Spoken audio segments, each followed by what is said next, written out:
brought to you by the EveryDollar app. Start budgeting for free today.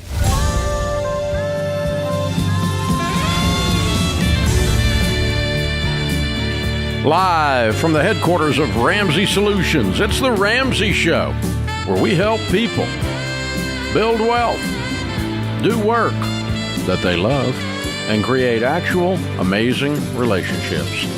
Dr. John Delony, #1 best-selling author, Ramsey personality, host of the Dr. John Delony Show, is my co-host today as we answer your questions about your life and your money. It is a free call, and some say the advice is worth exactly what you pay for it. The phone number is 888-825-5225. Thank you for joining us. Kelly in Denver starts this hour. Hi, Kelly. Welcome to the Ramsey Show. Hi, Mr. Ramsey. Thank you for taking my call. My husband and I are debt-free, live in a beautiful place, Grand Junction, Colorado. About 20 months ago, sorry if I'm talking fast, we had to go no contact with his very abusive family after I was assaulted. And Whoa. Yes. Who assaulted you? His mother and his brother. Physically assaulted you? Yes, they assaulted us when we decided we were no longer going to take their abuse. My husband and I moved to Colorado from California 10 years ago to help take care of his mother and father, moved right next door. They gifted us a property of land in exchange for doing that, and 2 weeks after getting here, we realized we'd made a horrible mistake, but we were kind of stuck. Anyway, back in 1993, they set up an irrevocable trust with the 3 siblings, and it came to my home, or to our home, which it wasn't supposed to, and I saw the specs on it and everything, being $300,000 for each child when the passing of their parents. But if they lived to be 100, they wouldn't get it. So when all of this horrible stuff happened, my husband even attempted suicide after this happened 20 months ago, because we had come here to help take care of them and were treated really badly. Anyway, we are worried that the irrevocable trust is no longer available, because we know that he was cut out of the will for not allowing his family to treat him and I badly anymore. And are you still living next door? Actually, she sold her house. That's pretty much when the real problem started. She had decided to sell her house after my father-in-law died in 2021, and she was demanding that we sell our home that we built on this little piece of property next door to them. And when we told her no, we weren't going to sell it, she wanted to split the money of the house and everything with the other 2 older siblings, and we said no, we're not going to do that. And okay, so you still live in the property. She sold the property next door. Where did they move to? She moved in with her one of her other children in Lake Havasu, Arizona. Oh, a good distance away. Yeah, exactly. And we were granted permanent restraining orders against them as well. And so, do you guys have an income? Do you make a living? We're on retire. We have my husband's retirement, and we collect Social Security as well. And he does. How old are you? Handyman work. I'm 66. He's 69. Oh, wow! But we retired in 2012. So this is like an 80-year-old woman attacking you? She actually a 92-year-old woman. These people are freaks.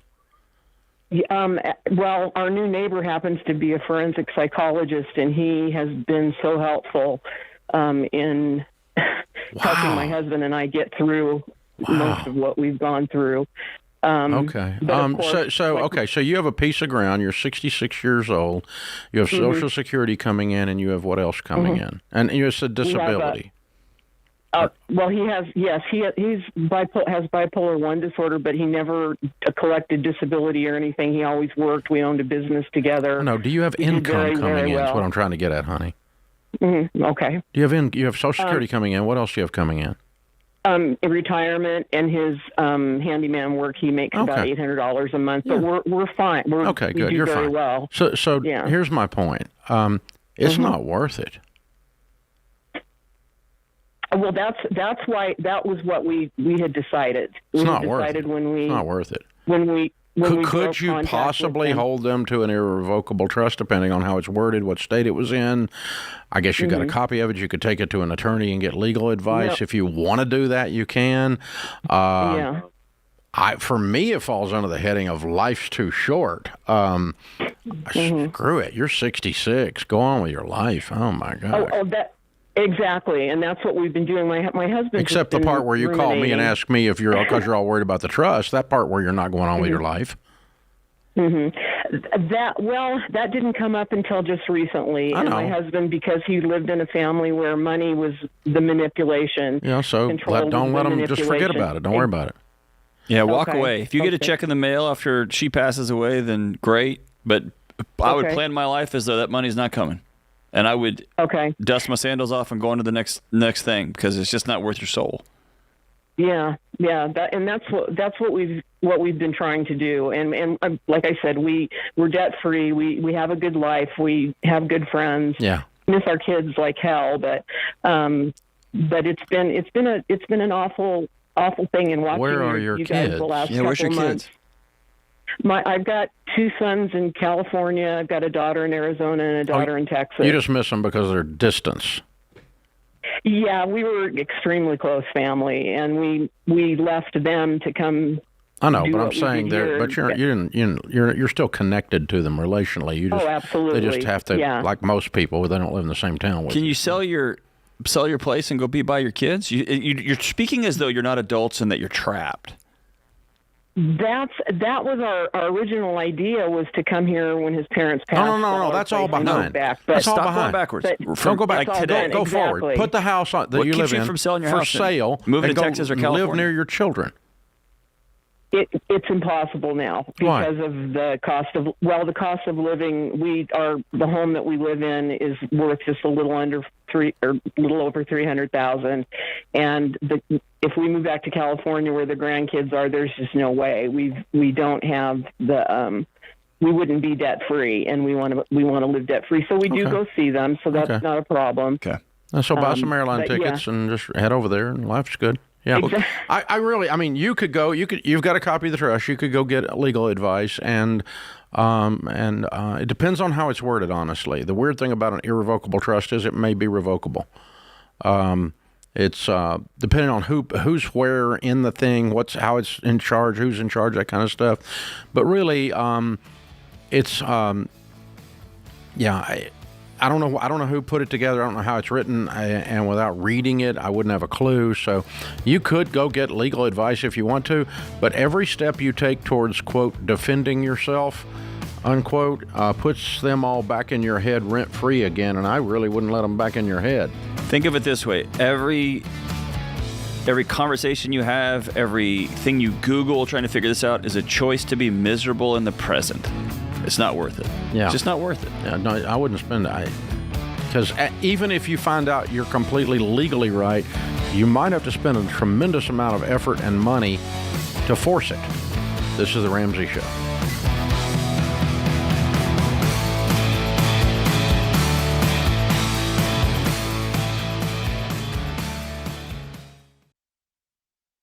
You've been gazelle intense, you've eaten more beans and rice than you knew existed, and now you're ready to make your biggest investment better. Blinds.com is a great way to dress up a room or your entire home. Whether you're comfortable with do-it-yourself projects or you don't even know what a Phillips head screwdriver is, well, trust Blinds.com to take care of you like Ramsey would. You can do the measuring and installation yourself, or you can let Blinds.com's professionals handle everything for you. Blinds.com offers a completely hassle-free experience. Count on them to deliver stylish window treatments from premium brands without the premium markup. You'll never have to deal with pushy salespeople in your home just to get a quote. But you can count on free shipping, free samples, and a 100% satisfaction guarantee so that you can rest easy. That's why we've recommended Blinds.com for over 10 years. Get 50% off site-wide for a limited time at Blinds.com. That's Blinds.com. Rules and restrictions may apply.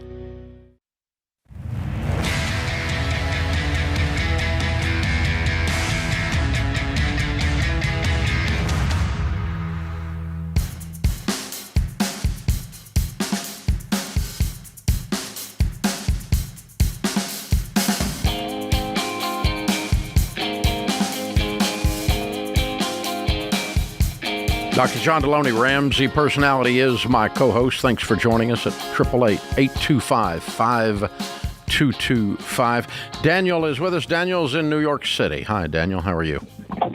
I'm good. How are you? Thanks for taking my call. Sure. What's up? So I'm 25 years old.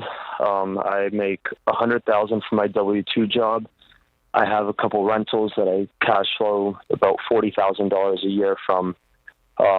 I'm thinking about taking a year off from work next year to go get my master's in Europe. I studied abroad there 5 years ago when I was in college, and I haven't really stopped thinking about it since. So my question is this financially something that would be smart to do, or am I better off basically continuing grinding in my career and working my way up to make more money? What's your master's going to be in? It would be an MBA with a focus in construction management or project management. Okay. Well, an MBA is an excellent degree. The Europe part sounds like a freaking vacation. Yeah, it sounds like you're looking for an excuse to go spend a year overseas. So that's partly it. I mean, well, you and I both know you can get an MBA and keep your job. Yeah, it is more for spending time in Europe. I've always considered maybe moving there like long term, but that's not something I am 100% sure I want to do. And I'm aware that I can make more money here in the States. So it's kind of on the fence. Like, I don't know if it's smart to give up, that $100,000 I would make that year. No, it's not. To basically figure this out. No. You're too old for a gap year. You're like a grown man and stuff. Yeah, no, that's not smart at all.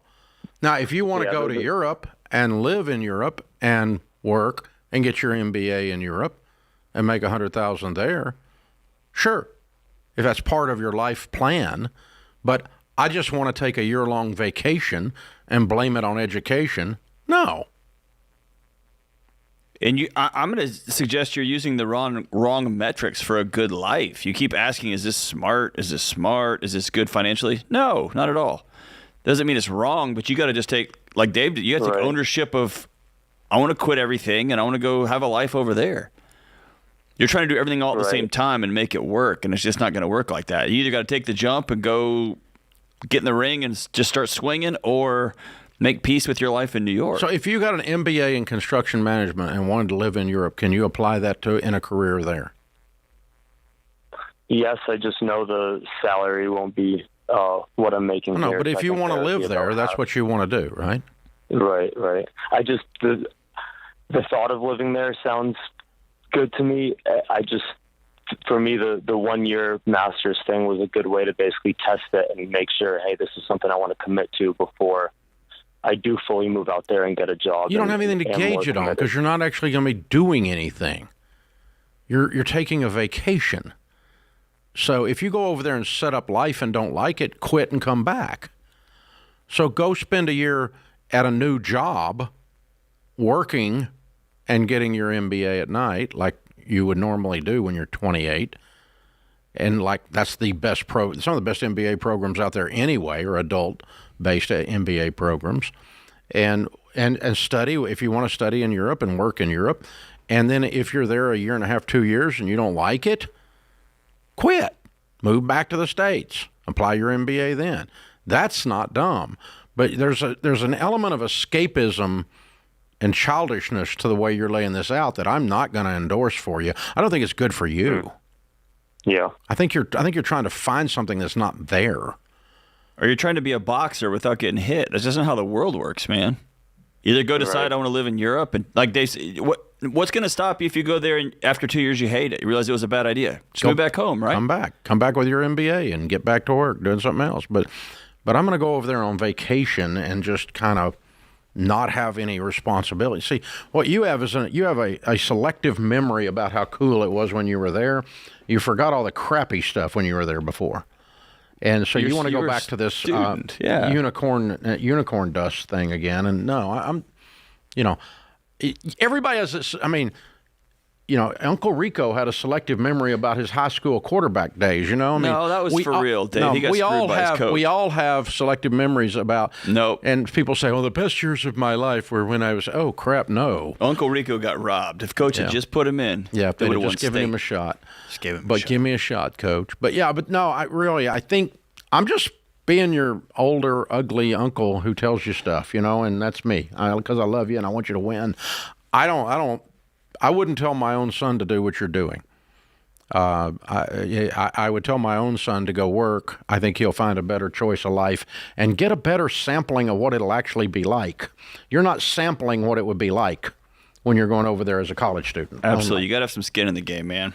Which means you got to risk this not working out and me coming home. Yeah. So what? You can get on. If you got an MBA in construction management, you can come back to States and make six figures. Yes. You can in construction management. You can do that. And so, and you don't have to live in New York City to do it. You can live in almost any city, major city in America, and do that. So, and an MBA in construction management, by the way, Daniel, is an excellent field of study. Congratulations. I like that. I like your idea to go get an MBA. There's nothing wrong with that.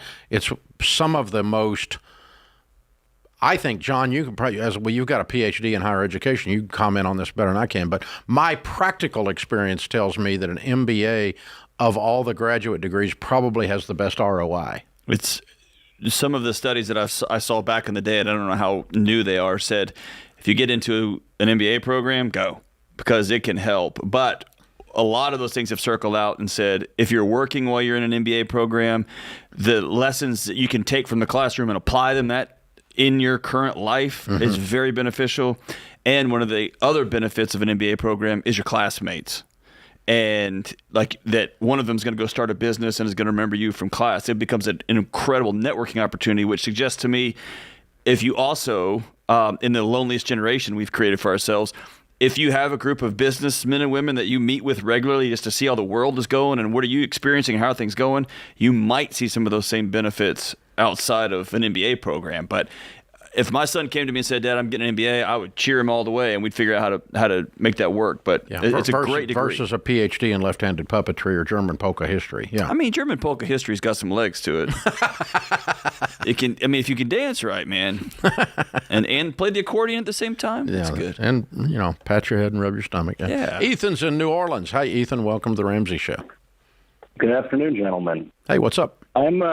I'm in baby step 2, and I'm curious if you would suggest I go into a proverbial stork mode, given that I live in a hurricane-prone area, and the deductible, despite having good home insurance, the deductible for my plan in the event of a named hurricane hits is $10,000. So the thought I had was, do I go into stork mode until I have that $10,000 saved up? Well, it's not stork mode. You just do you want to do a different plan? That's not stork mode. Stork mode's if you're having a kid. Storks don't bring hurricanes. No,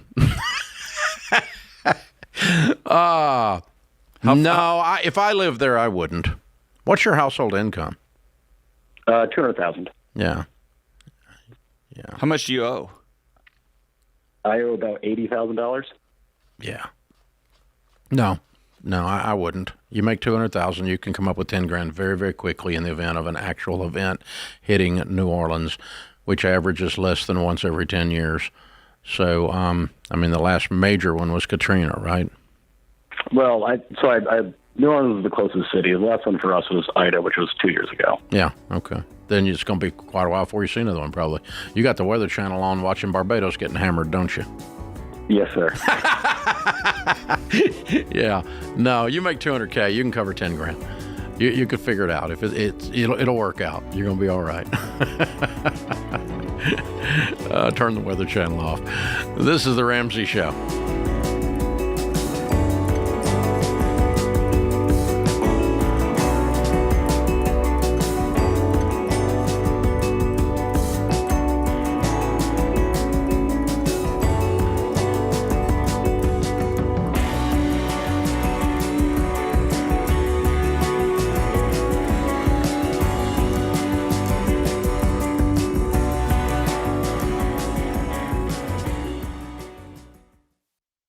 Your home is probably the biggest purchase you'll ever make. And with the real estate market like it is now, you'll need a mortgage company you can trust. That's Churchill Mortgage. You guys, buying a home is not a button push. It's a process. It takes building a relationship with an expert who will dig into the details and give you peace of mind without busting your budget. Churchill is one of the highest rated lenders in the country. And they're Ramsey trusted because they do what's right for you. Go to churchillmortgage.com to get started.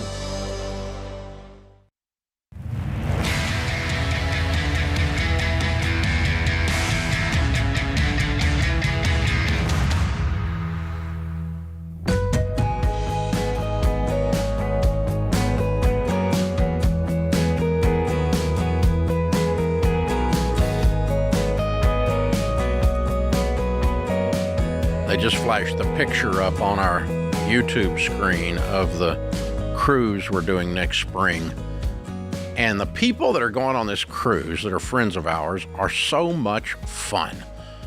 Manit Chauhan, I had dinner with her the other night. We had a friend that had a special dinner, and I was invited, and she ended up sitting next to me. And she's on the famous chef, celebrity chef on Iron Chefs and all, and she's got a bunch of restaurants here in Nashville. She's going to be on the Ramsey cruise with us next year. That's going to be a blast. She's a hoot to hang out with. She is. Stephen Curtis Chapman, world-renowned Christian artist, 60-something Dove Awards, several Grammy Awards, incredible entertainer, incredible talent, incredible man, is a good friend of ours, Sharon's and mine, and he's going to be on the cruise with us. And a few other folks that do comedy, a few folks that do illusions and magic, and man, it's pretty stinking incredible. And all the Ramsey personalities are going to be with us. Dina Carter is going to be with us. She's a famous, of course, country music artist, Strawberry Wine. You may remember that song. And so she'll be there. She's an incredible talent, too. It's going to be a week-long cruise on a world-class, top-of-the-line Holland America cruise ship. We've got the entire ship for Ramsey people. It's the Live Like No One Else cruise. Do not come on this cruise if you are in baby step 2 trying to get out of debt. You should not be going on vacation if you're on baby step 2, trying to get out of debt, if you don't have your emergency fund in place. But if you're at baby step 4 and beyond, you're investing. Now you're starting to do some things with your money. You're starting to do vacations. You're starting to eat out again. And you want to have a milestone event. This is a place you can celebrate. We will spend the week celebrating you. We're going to do events on the ship. All the Ramsey personalities will be doing talks. I'll be on the ship for the entire week. All the Ramsey personalities will. My wife Sharon's going to be with us. We're going to stop at Turks and Caicos, St. Thomas, Puerto Rico, the Bahamas. It's March 22nd through the 29th. There are not that many suites left, not that many rooms left, but you can still get a suite, still get a room if you get online right now. You can put up as little as a $600 deposit and hold the spot. Again, it's March of next year, and we'd love to have you. The thing will be sold out within probably a month or so, something like that, the current rate. Go to RamseySolutions.com/cruise, the Live Like No One Else cruise. John, that's going to be fun hanging out with our folk. I'm going to have a blast. It's going to be a good time. Going to be great. Nicole is with us. She's in Cincinnati. Hi, Nicole. Welcome to the Ramsey Show. Hi. Thank you so much for taking my call. Sure. What's up? So I am getting married in 2 weeks, and I'm very excited. Yay! We're excited for you, Nicole. How old are you? I'm 31. Congratulations. That's awesome. Thank you. So I have no debt other than my home. And then my fiance has no debt whatsoever.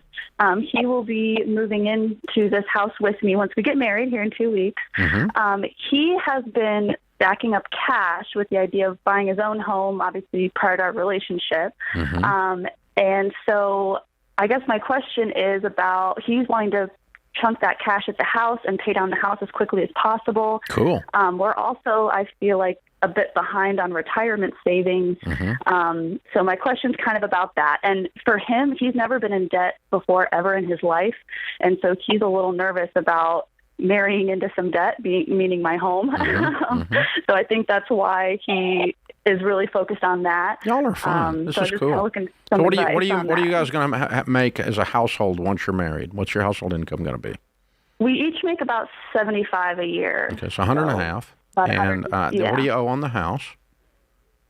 I owe $188. And how much cash does fiance have stacked? He has about $90,000 in addition to his emergency fund. Okay, and you have an emergency fund too? I do, yeah. Okay, well, we don't need two of them. We'll need one. So, True. So will your emergency fund be big enough to suffice for the family emergency fund once you're married? We could probably add a little bit to it. I have about 15 so how much right now. So you have how much? 15. Okay, and how much does he have? He has about 20, I believe. Okay, all right. So easily we throw 100 at the 188. Agreed? Okay, versus like catching up on some retirement savings? No, we don't do any retirement. You're going to put 15% of your household income into retirement. If you're not doing that, get that set up after you're married. Automatically going into 401ks and Roth IRAs, no more. Yeah. That's enough. Yeah. That's plenty. Okay. You're only 31. You're only 31, and you're going to get the house paid off very quickly, and then you're going to kick up. And as soon as the house is paid off, you can put more than 15% in. But you're not behind. You're fine. Okay. After chunking his money at the house, how aggressive should we be? I think he is a little more on the anxious side, more conservative side, and he wants to kind of act like we're in baby step 2 and like really pay down this house in like a year and a half. Mm-hmm. Versus I'm thinking it would be okay if we took a little longer than that. Mm-hmm. What are your thoughts? Probably right between you two. Okay. We don't tell folks to be gazelle intense in baby steps 4, 5, and 6. We tell you to be intentional. And so that means in 1, 2, and 3, you're not on vacation, you're not going out to eat. That's intense. No lifestyle. Mm-hmm. Lifestyle is scorched earth. No life. You're getting out of debt. Right. You're not there. You're at baby steps 4, 5, and 6, and you're intentional, which means you're going to want to do some other things. You may need to upgrade a car. You may actually want to go on a vacation. You may want to spend some of your money on fun, and you should. Okay. Okay. So but it's let's just throw out a couple numbers here. Okay. You make 150. Okay. If you put 100, you said you had 188 on the mortgage. Mm-hmm. Okay. So if you put 100 on it, that's 88. 44 out of 150 would be done in 2 years. Mm-hmm. And that means you guys would be living on over $100,000 a year. That would give you plenty of room for other stuff, right? Yeah, that's true. That also means you have a paid-off house at the age of 33. That's true. You know who else has that? Nobody in America. Yeah. I never expected that because, prior to getting married, I never was on that track. Well, you both have been very conservative and wise. Neither one of you have got a complete mess. You're both in good shape. You've done a great job, both of you, and now you're talking about this ahead of time. That's a good sign. Yeah. It's a good sign for your relationship. It's a good sign for your probability of building wealth. And so if you put it on a 2 to a 3 year schedule to finish off the other 88, throw 100 at it, that should give you plenty of wiggle room to have a good life.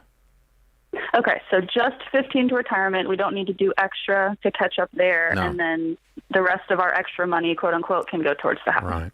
If you put 15% of $150,000, so $22,500 towards retirement, and that's all you ever do from 31 to 65, you'll have about $10 million.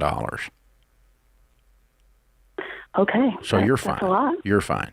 Okay. You're going to be worth a lot of money with the track you're on if you continue to be intentional. And I appreciate his nervousness because it's moving you towards positive things, but we don't want to let it go too far. Here's what's going to help him, because I have that same bent that I want to treat a mortgage like baby step 2 also. Put a plan down on a piece of paper, and y'all agree on that plan. So he wants it done in a year and a half, and you're like, 3 or 4 years will be fine. Say 2 years. Or 2 or 2.5 years. Or 26 months. That's I don't care. Put it down, and then he'll exhale and go, okay, now I've got something I can work towards, and it keeps that tornado from just cycling up on him. And I would also agree as a part of that little... we will go out once a week. Well, I say no, as a pinky swear and spit shake. Okay, with our current numbers, we're going to put 100 on it and lay it out. But if we got like a found bonus or granny passes away, leaves them $10,000, any extra found money we're throwing, and we could speed the schedule up on paying off the house. I like that. But also, you get to say, we're going to have some fun and go on a date because we're newlyweds. Yeah. And we're going to go on a vacation. Upgrade that junky butt car you're driving. I don't know. It's okay. As long as you're paying cash for all of it and you got the wiggle room to do it, and and it fits in your plan. So I don't care if it's 26 or 28 or 24 months, somewhere in there. That's intentional. That's not intense. And that's a great band name, Junkie Butt Car. James, note that. Oh, brother. We have a battle of the bands here at Ramsey, and they always get their names from weird things I say on the air. This is The Ramsey Show.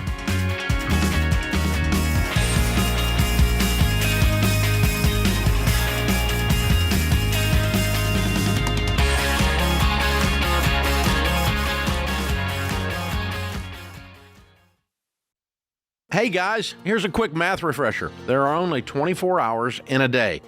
So you and your team need to streamline time-consuming tasks to focus on the activities that actually make money. Smart businesses are realizing that to reduce headaches as they scale, they need NetSuite by Oracle. NetSuite is the #1 cloud financial system, bringing accounting, financial management, inventory, and HR into one platform. With NetSuite, you reduce IT costs because NetSuite is cloud-based. You cut the cost of maintaining multiple systems because you've got one source of truth. And you improve efficiency by bringing all your major business processes into one platform, slashing manual tasks and errors. So join the 37,000 plus companies, including Ramsey Solutions, that have done the math and are boosting their efficiency with NetSuite. And right now, download NetSuite's popular KPI checklist designed to drive the right behaviors for your business absolutely free at netsuite.com/Ramsey. That's netsuite.com/Ramsey to get your free KPI checklist.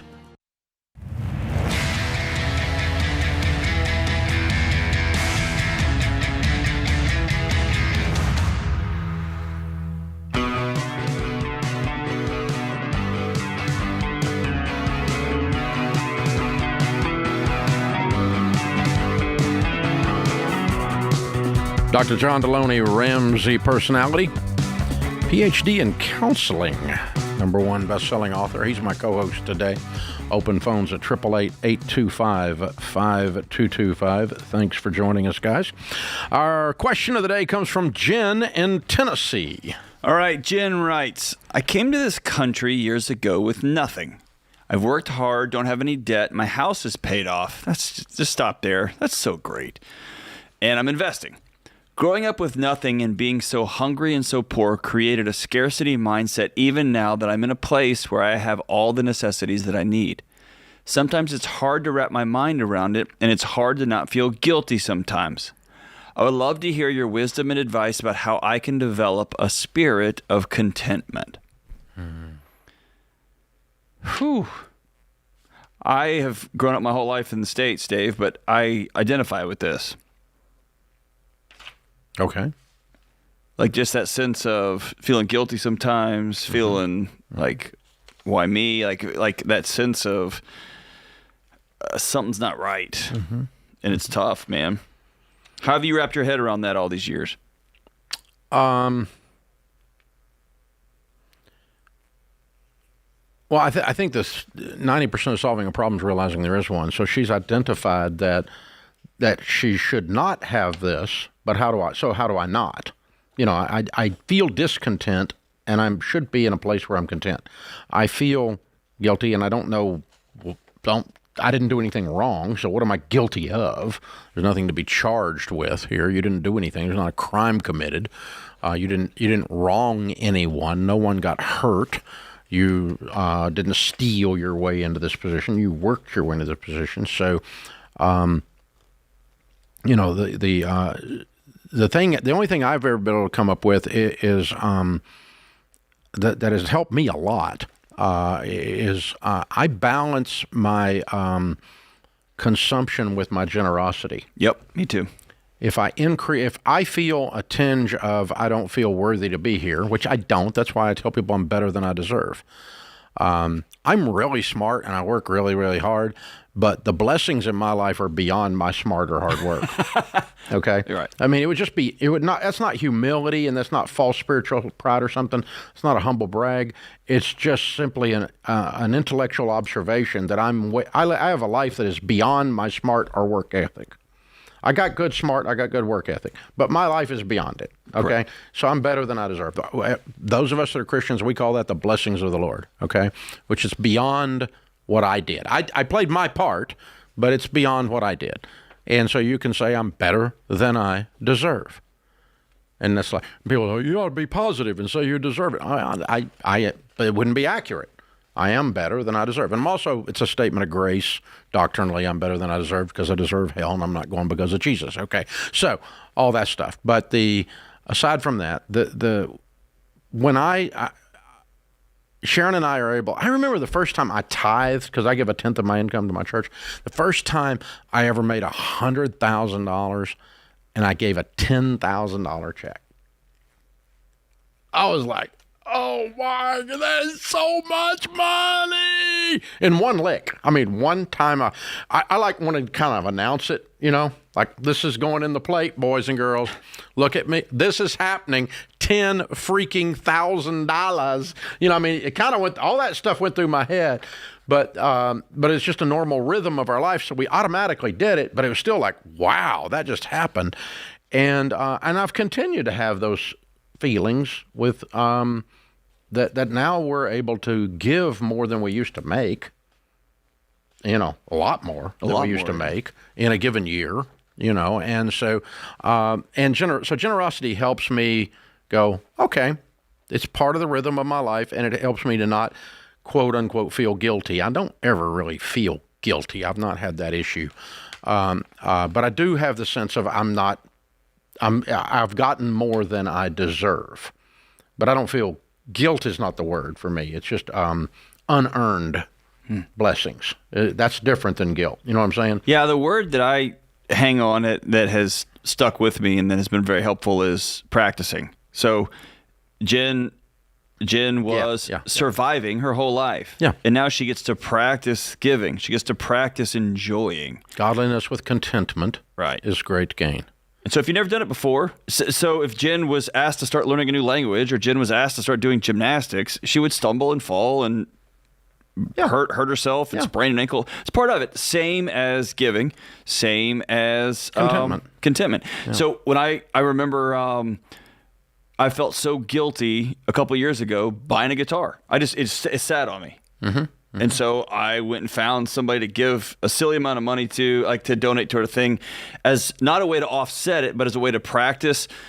Okay, I feel this, and then I'm going to not just stew on this and not be dramatic, but I'm going to be extra generous, and that's been a way to balance it for me. When I practiced that, I can remember precisely the first time I practiced that. That's interesting, because I was driving a Mercedes that had 260,000 miles on it, and it looked nice, but it was a piece of crap.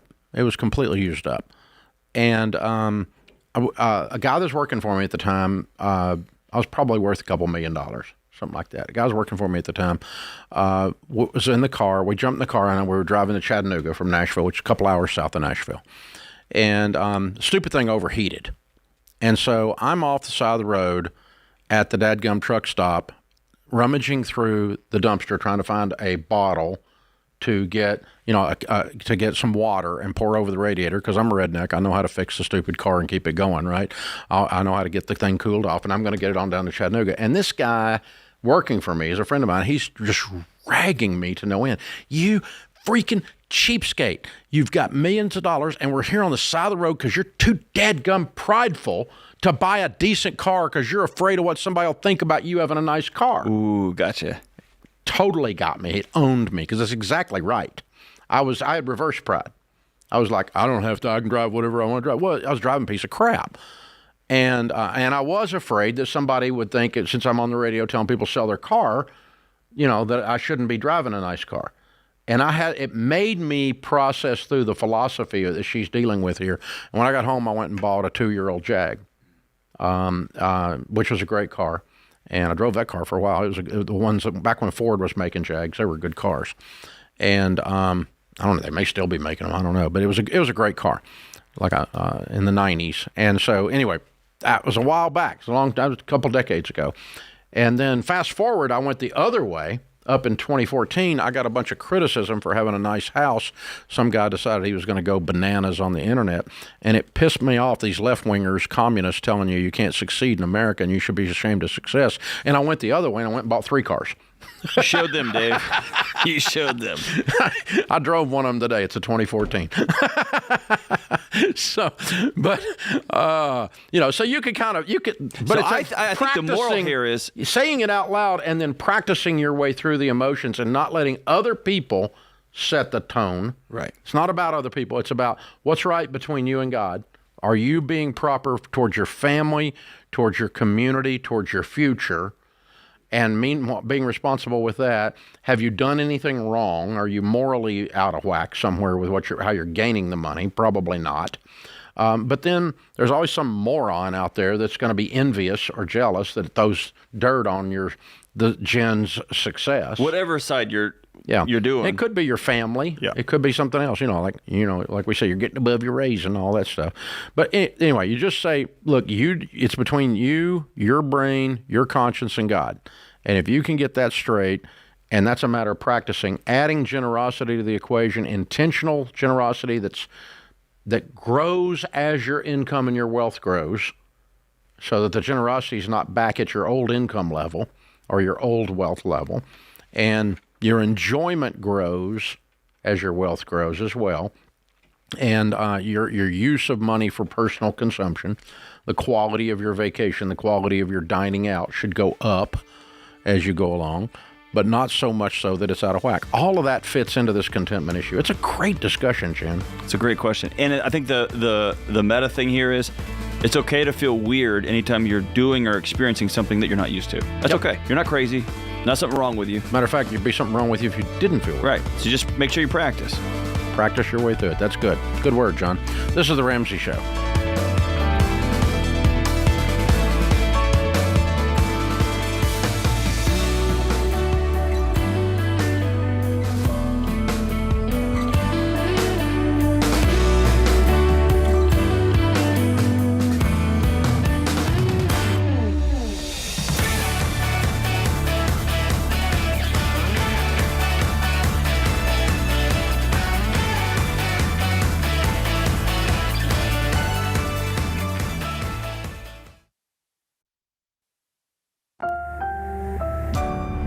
Brought to you by the Every Dollar app. Start budgeting for free today.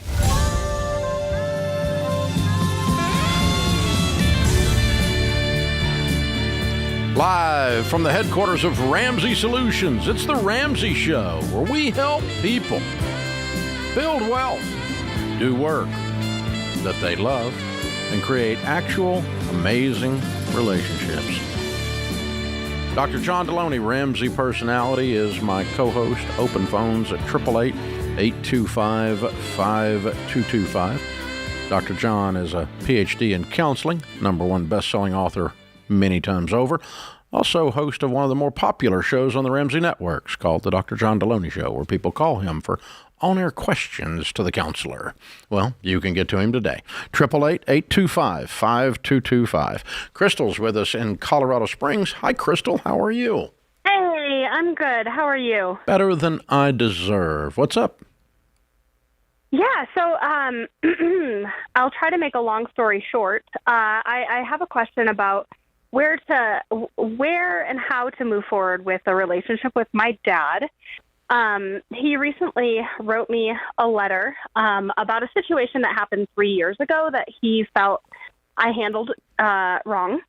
And just the cliff notes of that is that about 20 years ago, I bought my parents' house back from the bank after they lost it. They lost their house and their business and everything. And so we, quote unquote, put it in my name with the expectation that they would take it back.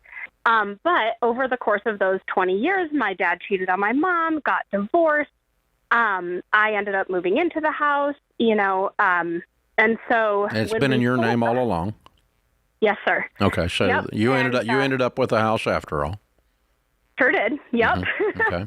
And so when my husband and I sold the house, I didn't feel that the down payment money was rightfully mine because my parents did pay that. So I gave that to my mom and said, do with this as you wish. If you want to split it with Dad, great. If you, whatever.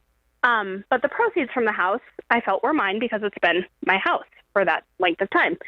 At the time you bought it back from the bank after they lost it, they put up the down payment? So they gave me money for the down payment. Yeah, that's what I mean. Yeah, they pulled some cash together. Yes, sir. Okay. How much was that? About $35,000. Okay. All right. So you returned that to her. Sure did. Okay. All right. And then, we didn't give my dad anything, told my mom she could share that, but we didn't feel like we should give, like any of the house was theirs. He hadn't lived there in years or anything. And apparently that's been a really sore issue with him. And he wrote me a letter about 3 weeks ago saying how that was terrible. The house was not rightfully mine. I should never have done that. I'm selfish. I'm going to have to answer to God one day for that. And just had his own, as we always do, his own perspective of reality. And I have my own, and they do not align. And so it was good to hear him out. And I responded and said, hey, thank you so much. It's really good to hear your side of the story. I didn't realize there was even an issue here. And then I said, well, let me respond to this. So I responded in kind to his letter with a letter of my own, just really diplomatically, zero emotion, saying, here's how I see these facts. And so he has not texted, emailed, called, answered calls, anything since then. And I'm just wondering what's healthy. Like the financial thing, I don't feel like is what I want advice on. It's the relationship piece. I have 3 young kids who love their grandpa, and can we go for it? How do we go forward? I ended my letter saying, you're still my dad. I still love you. You're still welcome to have a relationship with me and the kids. So I just haven't heard anything. Mm-hmm. Do you live by him? No, he lives in Michigan. I live in Colorado. Have you picked up the phone and called him? Yes. And it goes straight to voicemail. Okay. Ugh. It sounds like, unfortunately, he's making a grown-up dad decision that he gets to make, which is, I don't want to talk to my daughter. I know. And I hate that for you. Yeah, I hate that for me, too. And I hate it even more for my kids who love their grandpa. Yeah. But it sounds like their grandpa loves being right in his own heart and mind more than he loves the relationship with those kids. Mm-hmm. And I'm sorry. That's heartbreaking. That breaks my heart for you guys. This is one of those that falls in the bucket of you can't make other people behave. Yeah, I had a counselor tell me that before. And also that you can't. I've spent a lot of energy trying, but it just doesn't work. Oh, gosh. Some people's kids. I mean, I've contemplated just flying out there, getting a plane ticket, showing up at his door. But then I'm like, that doesn't seem right. No, that's desperate. And you're not desperate. You've not done anything wrong, hon. What you describe is very logical, and it's fine. I might not have written him back. I might have called him. Yeah, I wouldn't have written him back. I would have called him, but that's no big deal. That's not like a principled thing. You didn't do anything wrong. You just would have stood a better chance of possibly hearing tone and so forth. But anyway, it's neither here nor there. The whole thing's messy. So the deal is this, okay? Every time he sees you, hears you, talks to you, he is reminded that he failed your mother. He is reminded that he failed in business and lost his home, and his own child had to bail him out. And so I'm sorry, but you're a bit of a source of shame for him. You don't make him ashamed. You remind him of his misbehaviors. Mm-hmm. Does that make sense? Yeah. I haven't thought of it that way. Yeah, and you can't fix that. You didn't cause it. Yeah, that's a brick he's carrying around, and you can't knock it out of his hands. Yeah. I'm so sorry. It's just not, the problem is there's not a good answer, except just one of us to walk over and knock him in the head. But I could give you his address. I know it's a possible thing. I mean, there are people that solve it that way, but I don't think it'd work that way either. Knock some sense into the man. I'm rattling some ideas through my head. He's giving up a relationship with his own grandchildren over stuff that happened 20 years ago. Yeah. And that's sad. I'm trying to think if this is manipulative or if this is restorative, but when his birthday comes around or Father's Day comes around, I might have my kids, I still want them to do the next right thing. And they may send Granddad a picture or send Granddad a video.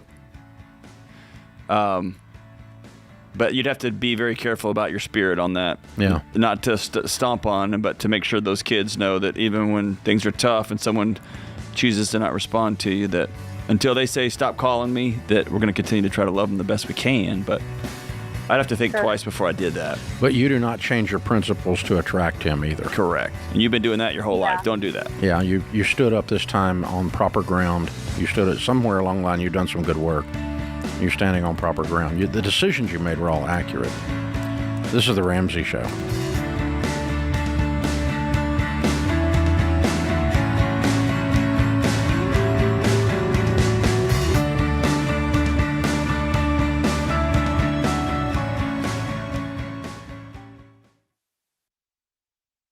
Hey guys, it's Rachel Cruz here to tell you about a faith-based alternative to health insurance that can make healthcare more affordable. Christian Healthcare Ministries. CHM allows members to share each other's healthcare costs, and it's as easy as 1, 2, 3. Step 1, choose the healthcare provider you want. Step 2, submit your eligible bills. And Step 3, get reimbursed. CHM members take care of your eligible medical bills. With no networks and the freedom to choose your healthcare provider, CHM is the best option for Christians who want to take care of their families and help other believers. Find out more at chministries.org/budget.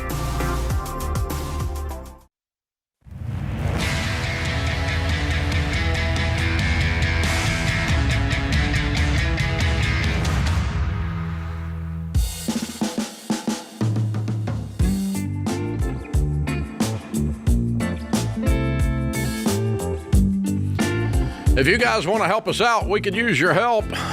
If you're listening or watching on a platform like YouTube or Spotify or Apple Podcasts or any of the great ones, Google Play, you can share the show. Click the share button or cut the link out and send it to somebody.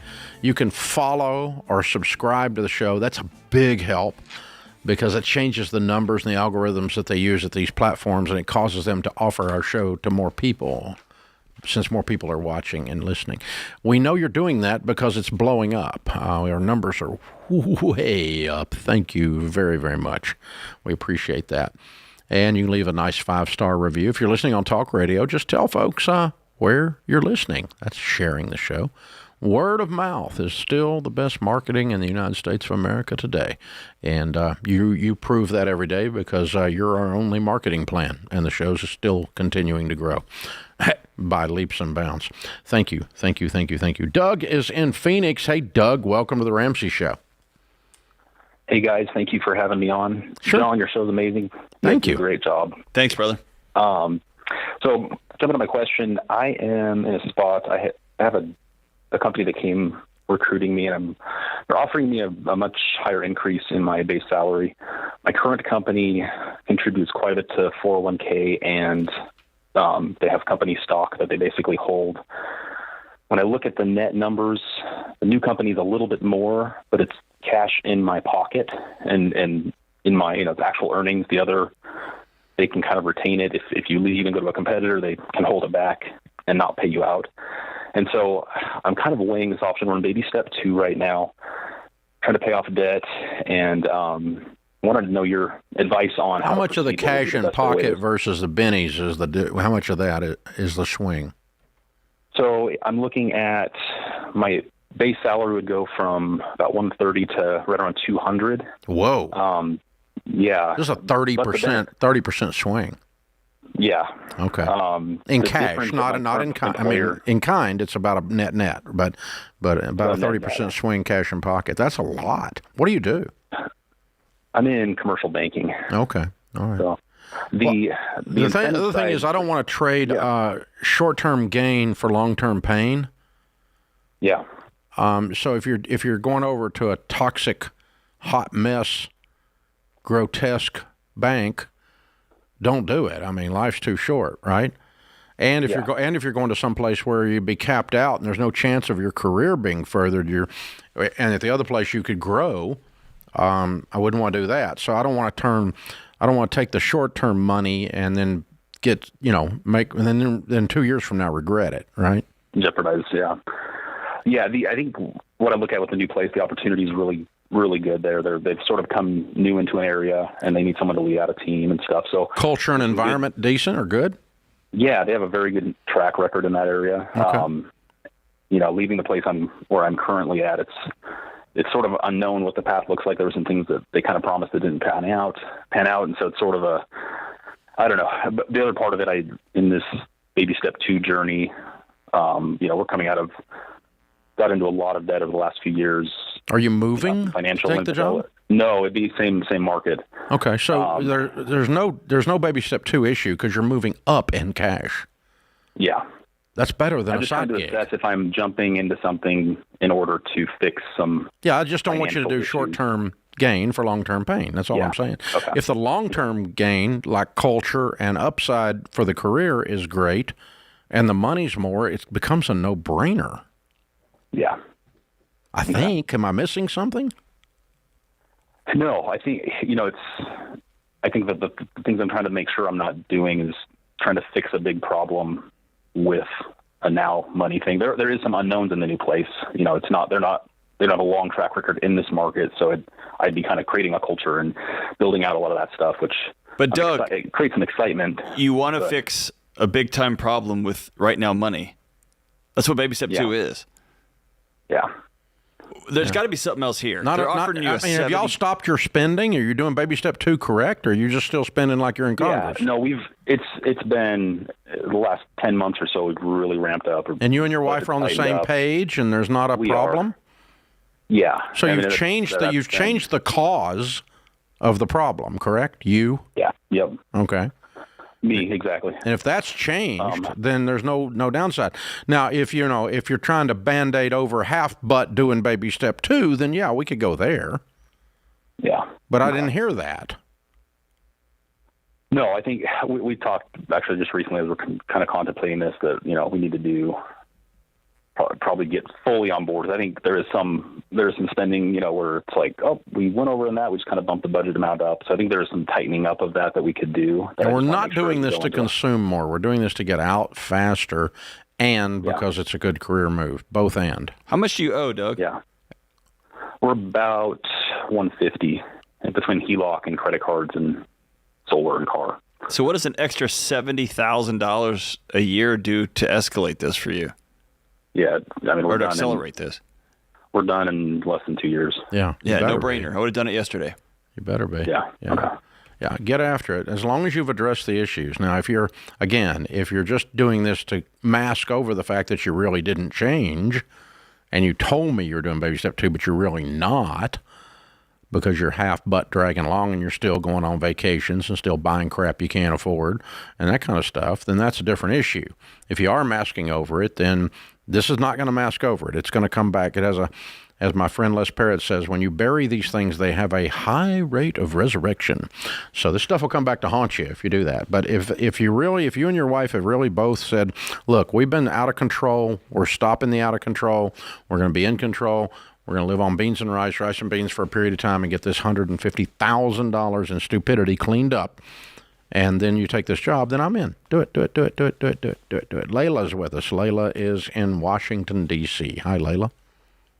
Hi. Hi. Thanks for taking my call. I'm a long-time listener. I listen to your podcast to work every day. So thank you. How can we help?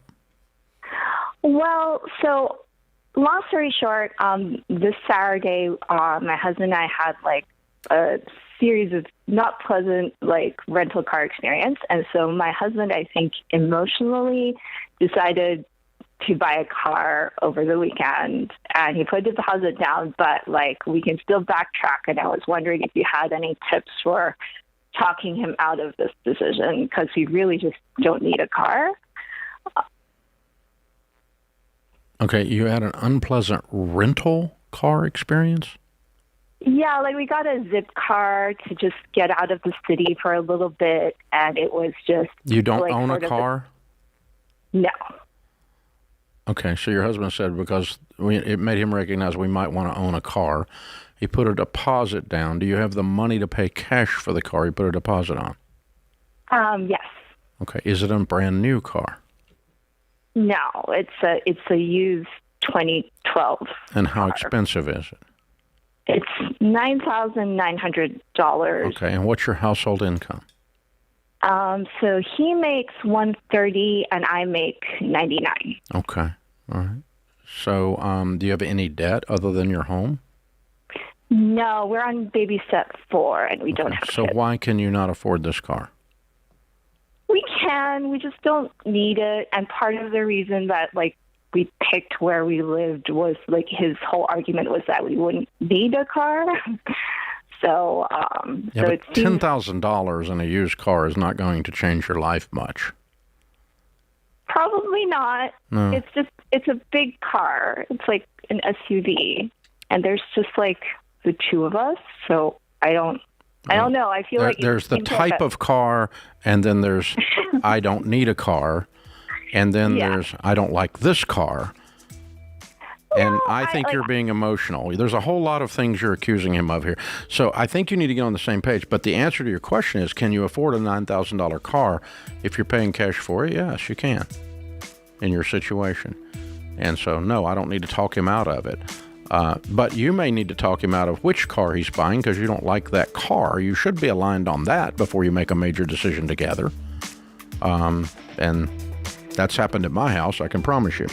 This is The Ramsey Show.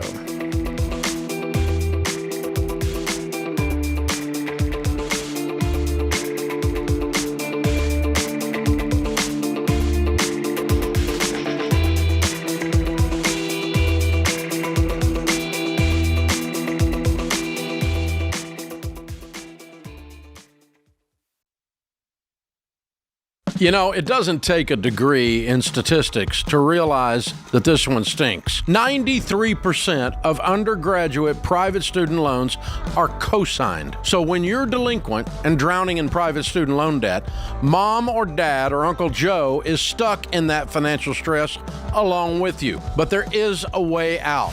Why Refi? Why Refi offers a custom refinancing option with a fixed rate loan based on your ability to pay. And the average interest rate Why Refi offers is 3.9%, which can significantly reduce your monthly payment and decrease your total cost. Why Refi refinances your defaulted private student loans that other places won't touch. And I trust them to help you get out of debt. So don't be another statistic in the student loan swamp. Contact Why Refi at 844-2-RAMSEY or go to whyrefi.com/Ramsey. That's 844-2-RAMSEY or the letter Y, then REFY.com/Ramsey.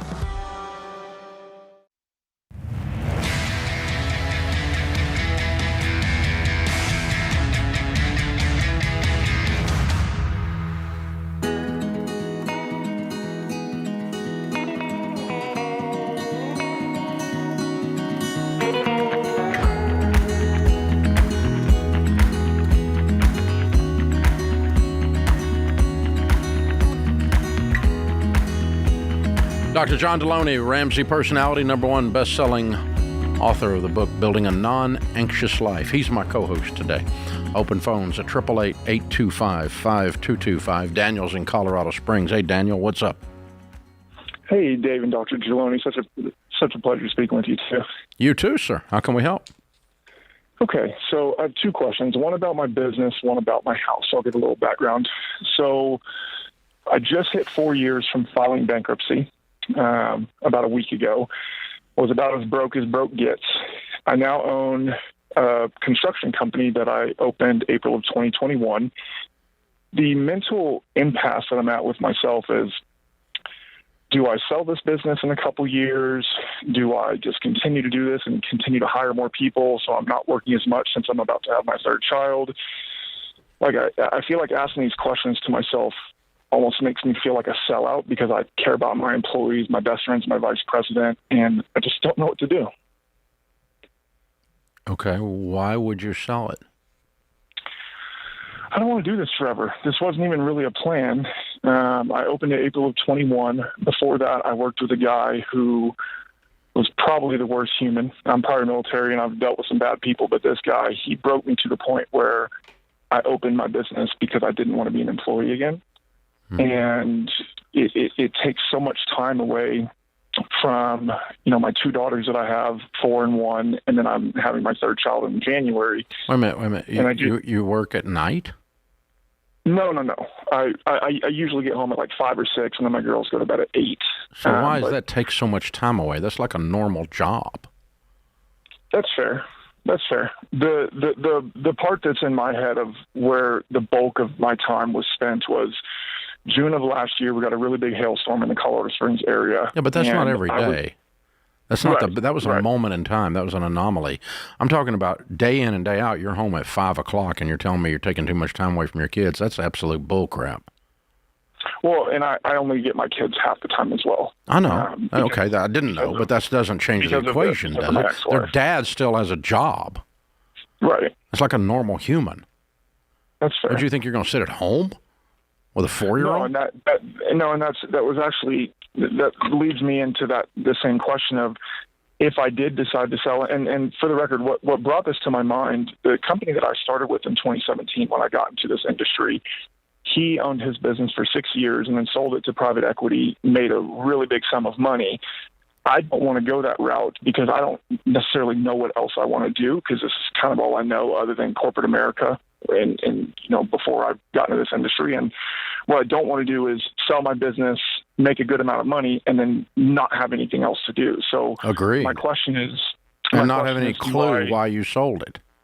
Exactly, because I've heard I'm an avid listener, and I've heard that you have a lot of friends that even sold for $200 million, and they still regret the decision of selling their business, and that's kind of what I fear. I think for me, I just don't want to be... I don't want to be the one that everybody looks to and customer problems and people not paying their bills on time. It's mentally stressful. And I like the idea of, let's say, 3 to 5 years from now, getting into real estate investing. Don't you think there's going to be people there that you have to be responsible for too? And customers that have to be taken care of too? That's fair. Everywhere you go, there's someone with a problem. Your job is to solve their problem. That's how you get money. True. And so, what did you do in the military? IT. IT. Okay. Yeah. For how long? 4 years. Thank you for your service. Of course, thank you. Yeah. I don't know. What do you build? We do all exterior renovations on after hailstorms. Okay. So. Oh. Okay. I haven't found anybody who can keep a successful business long term who does not have a deep compassion for their end consumer. Right. And so if you can wrap your head around somebody like, take me 15 years ago, I bought my first house and I couldn't breathe because I was up to the threshold. And if a hailstorm was to come through and you show up and say, I'm going to shake your hand and I'm going to make this thing right and I'll work with the insurance company, you would have been a gift to me as a dad, a young dad, and as a husband. And you wouldn't just be fixing my exterior. You would have been helping me out.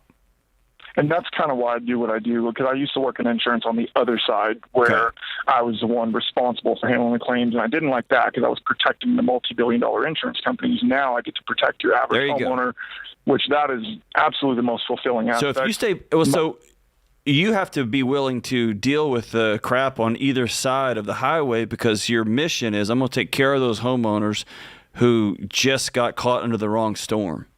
Right. And man, that will be fuel that will take you all the way. That's the one thing I like sitting by Dave is he has what I would call almost psychosis about the end person. He can't get that woman who is struggling to pay her bills and has been lied to by everyone and their grandma about how to handle money.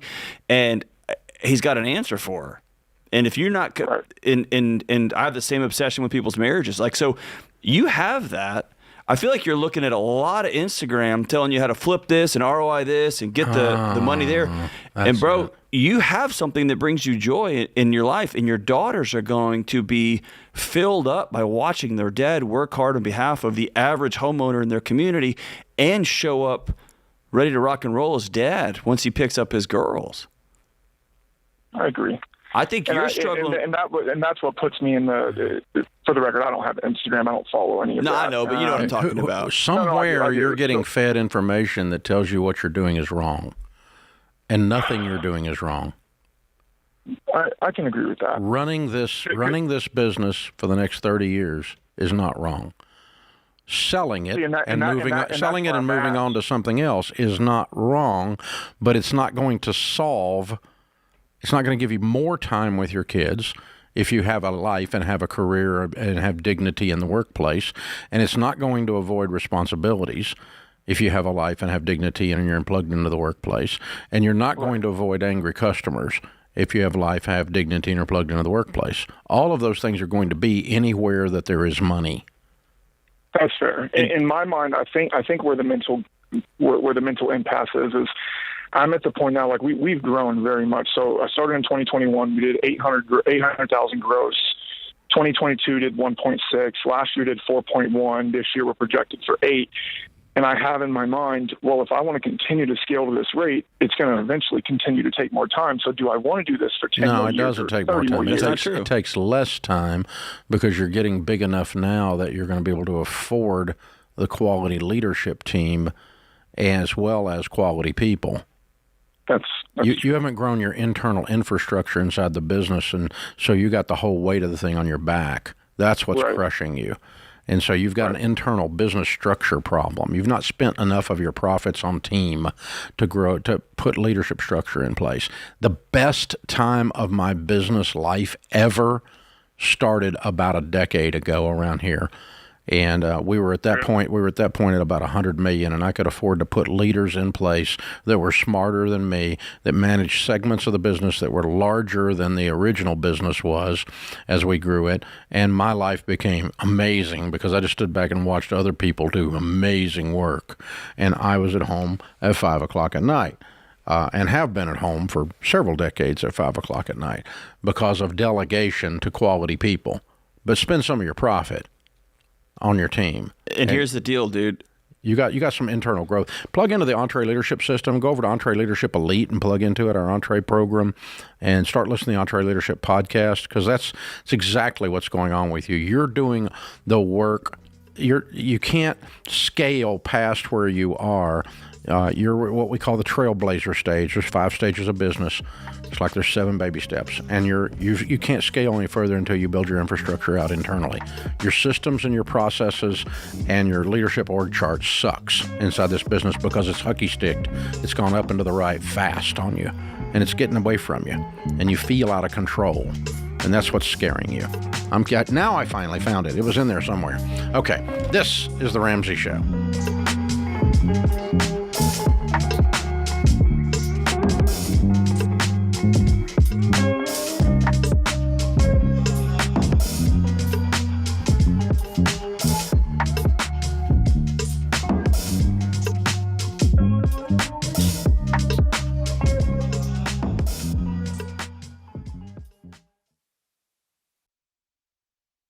So, George, we talk a lot about identity theft, and we take calls from people that do, but yours actually got stolen. Well, don't say it with that much happiness, Dave. It's true. Gosh. I do not recommend it if you can avoid it at all costs. And that's when I was much younger.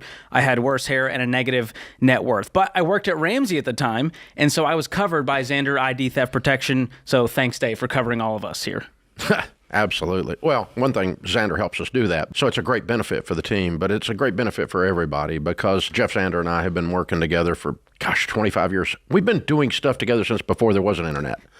And so when the internet came on and identity theft became this real serious problem, he and I started talking about it, and he went and figured out a way to build an identity theft protection for the Ramsey tribe. That's how the whole thing started at Zander. And it's the most complete because he customized it. He custom built it from the ground up. It's the most complete and cost-effective protection out there. It's the best identity theft out there. Yeah, I was raised by the internet as a millennial, Dave, and it's scary knowing how many websites are out there with my information. So Zander ID Theft, they bundle all the cyber tools I need to protect my identity. They've got VPN encryption, 24/7 customer and recovery services, and even home title monitoring. So even if your ID does get stolen, they help you, like they did me, by restoring your life back to normal with up to $2 million in protection for stolen funds, which is incredible.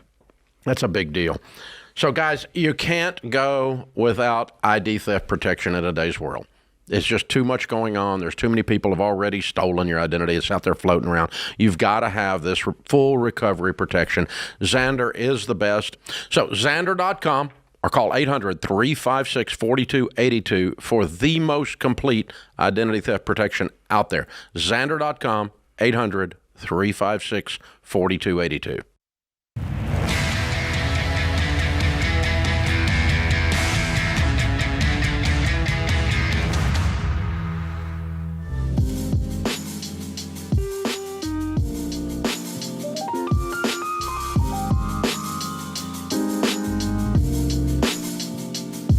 Dr. John Delony, Ramsey Personality, is my co-host today. Thank you for joining us. Selling a house or buying a house in this current market is wacky.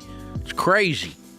It's a great time to sell, and it's the best time in the next 5 years to buy because house prices continue to rise even though the market's wacky. So if you want to buy a home or sell a home and do it the right way, it's a blessing. If you do it the wrong way, it's a curse. All real estate transactions are not good. Only ones that make sense inside your situation are good. And sitting around waiting on the market to change to suit you is not a plan. The Ramsey Trusted Program is the only way to find a real estate agent that you can trust to keep you on track with what we teach here at Ramsey and to help you get the best offer on your house or get the best deal if you're buying. So we send you some of the top agents. All the Ramsey Trusted real estate agents are high-octane, high-protein, high producers. They're not Aunt Sally who got her license 3 weeks ago or the guy Charlie down at the church who just got into business. That's not who you want selling your most expensive asset. Hello? You want a pro, somebody who's done it a bunch. And I'm sorry if that hurts your little friend's feelings, but I don't really give a crap. It's your house, and it's a lot of money, and you need to take care of it right. So Ramsey Trusted agents have years of experience. Find a Ramsey Trusted real estate agent for free at RamseySolutions.com/agent. Linda is in Seattle. Hi, Linda. How are you? Hi, Dave. Thanks for taking my call. Sure. What's up? I am trying to find out if it's wise to purchase a home at my age and my financial state, what my options are versus renting. With the cost of rent continuously going up and being ridiculous. How old are you? I'm just trying to figure out. I'm 66 and a half, and I am collecting my full Social Security, but I am also still working. Okay. How much do you make? I gross $3,435 at my job. A month? And yes. Okay. All right. And then my $1,563 a month with my Social Security. Gotcha. Do you have any nest egg saved? I have $100,000 in a money market account, and then I have an additional $10,000 to $11,000 set aside that I have a car that I purchased 2 years ago, and I wanted to pay it off this summer. So I'm pretty close. I'm right there. How much do you owe on the car? About $10,000 to $12,000. Okay, I'd pay it off today. If you have to take a little out of the money market, that's fine. Get rid of that. Okay. Don't sit around and wait on the summer to come around, knock it out. Okay. And you have no other retirement money? Not unless I retire from my school job. Oh, when you retire from the school job, what will you make? The retirement that I paid into would only be about $15,000. Okay. And the school would only be paying a very measly amount. Okay. A few hundred a month. All right. So it wouldn't really be profitable to retire. No, I got you. All right. Well, here's the paradox you face. Okay. You're 66 if you live to 96. That's 30 years. Rent is going to go up every year. Okay. Buying a house. Did you say rent? Yeah, if you rent, no, I didn't say rent. I said rent's going to go up every year if you rent. And the most expensive line item in your budget is your housing cost, agreed? Correct. And so your most expensive item is variable and going up and out of your control as long as you rent. So renting is really a bad option at retirement. It's a bad option long term, period, but it's really bad at retirement. Because it will, because it's going to go up, rent's going to go up a lot faster than your Social Security inflation adjustment. And your income's going to go down when you retire. Dramatically. Okay? So that's going to put the pinch on you if you stay in the rental mode. The problem is it's very expensive to buy real estate, and you're in are you in Seattle? Well, I'm about an hour and a half north of Seattle. I'm closer to the Canadian border, but Good. Okay, so you're in a much more rural. You're not in Seattle real estate market. Thank you, Jesus. Good. No, I'm in a small Skagit County. Okay, good. So you have a better chance of finding a piece of real estate there than you would Seattle with your situation. I've been looking for a couple of years. Yeah. So what I want you to buy is the cheapest possible thing that you can buy, because when you buy it, what happens is, even if you've got a small mortgage on it and you put some of this $100,000 down, you keep some back for your nest egg too. So you put 50 down as an example, and at least your payment, whatever payment you select, is not going to go up then, except for taxes and insurance might change. Right. But if you don't do that, every year it's going to go up. Rent is going to go up. So the good news about buying is you lock in the most expensive line in your budget. And that's going to be a big deal 20 years from today for you. That you're locked in at those old 2024 numbers. Okay. Right. But I can't afford the payment on a 15-year. Well, you can afford it if you buy a cheap enough house. And that's what I'm worried about here. That's the paradox, I said, is you need to buy a house, but I don't think you can afford one. And I'm trying to figure that out as we're talking through here. Yeah. But if you don't buy one, you're really going to be up a creek. So if you buy something too expensive, it's going to drain you out anyway. So that's the paradox. So the only answer to the equation is buy something unbelievably cheap somewhere, somehow. And I don't know what your particular real estate market is or how, quote unquote, affordable you can find a 1-bedroom, 2-bedroom little condo or a little farmhouse out in the middle of no freaking where. I've been looking. Yeah, or whatever. I mean, it does not need to be fancy. It needs to be housing. Correct. And the only thing, I just don't want you to be somewhere in an unsafe area. But other than that, I want you to go somewhere where you get something super cheap and use what little money you've got to try to lock in this line. But nothing is going to be ideal because there's not a lot of money in this discussion. So it's not going to be ideal. Whatever we do is going to be a strain. We're just going to have to choose our hard. Is there a point when you would tell somebody, look to move? Well, she moved to the right area. She's out in the middle of nothing. I mean, she's in a rural area, very rural, inexpensive area. Seattle's what came up on the phone thing, and I thought, good Lord, she's never going to make it there. So, because even if you're looking for a couple of years and you still can't afford rural, like, well, I'm gonna, she's not. She got $40,000 a year income, $45,000 a year income, so it's not going to be easy. It'll be very tough because she's operating at a lower income level with not a lot of money to put down, and so we're going to be in lower income housing type, lower housing prices, which is fine. There's no shame in that. It's better than being a renter for 35 years, though, or 30 years or 25 years or whatever the number is, because it goes up every year. We've got to lock in that line item. And folks, just to backtrack for those of you that are 32 and you're listening to this going, I'll never buy a house. Yeah, you will. You got until her age to figure this out, but you'll get it figured out. But you need to get it figured out, and then you need to get the house paid for, because if you can come into retirement with a nest egg, let's just make up a number, $500,000, and a paid-for house, even if it's a modest house, you've locked in the most expensive line item in your budget, and you've got money to live on. And then you're set for retirement. You don't have to be a millionaire, but you've got to, you can, what we're aiming at, and if I could backtrack in Linda's life, I don't know what all happened to her, but if I could backtrack in her life 20 years and take her to a better place today, I would, obviously, but I can't. So we'll work with what she's got.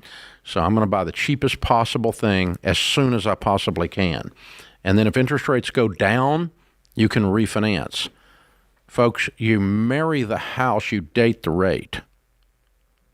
The rate is not permanent. You can refinance and get rid of the rate. So if rates drop, I can't buy in these rates. Yeah, you can. You can buy in these rates. And you just don't, we're not keeping the mortgage forever. A, we're going to get it paid off, and B, we can refinance and drop it if it goes down. So date the rate, marry the house. That's the plan. So get something inexpensive and get it going. Get your foot in the door. And that's what I want from Linda. Bless her heart. This is The Ramsey Show.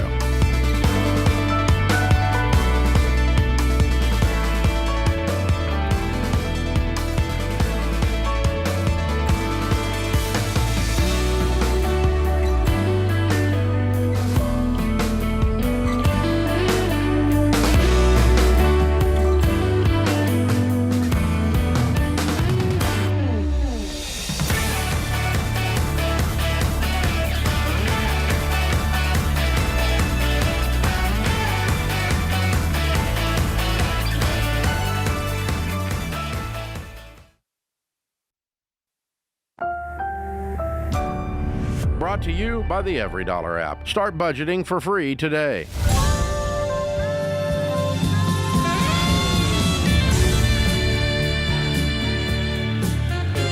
Live from the headquarters of Ramsey Solutions, it's The Ramsey Show, where we help people build wealth, do work that they love, and create actual amazing relationships. Thanks for hanging out with us, America. We're glad you're here. Dr. John Delony, #1 best-selling author, PhD in counseling, host of the Dr. John Delony Show, Ramsey personality, all those kinds of things. He's my co-host today. The phone number is 888-825-5225. Matthew's with us in Denver. Hi, Matthew. How are you?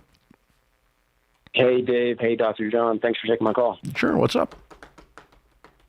Yeah, so I'll try to be concise here, but back in 2017, my mom passed away when I was 19 and left me an inheritance that included a portion of my father's 401k that she received in the divorce 2 years prior to her passing.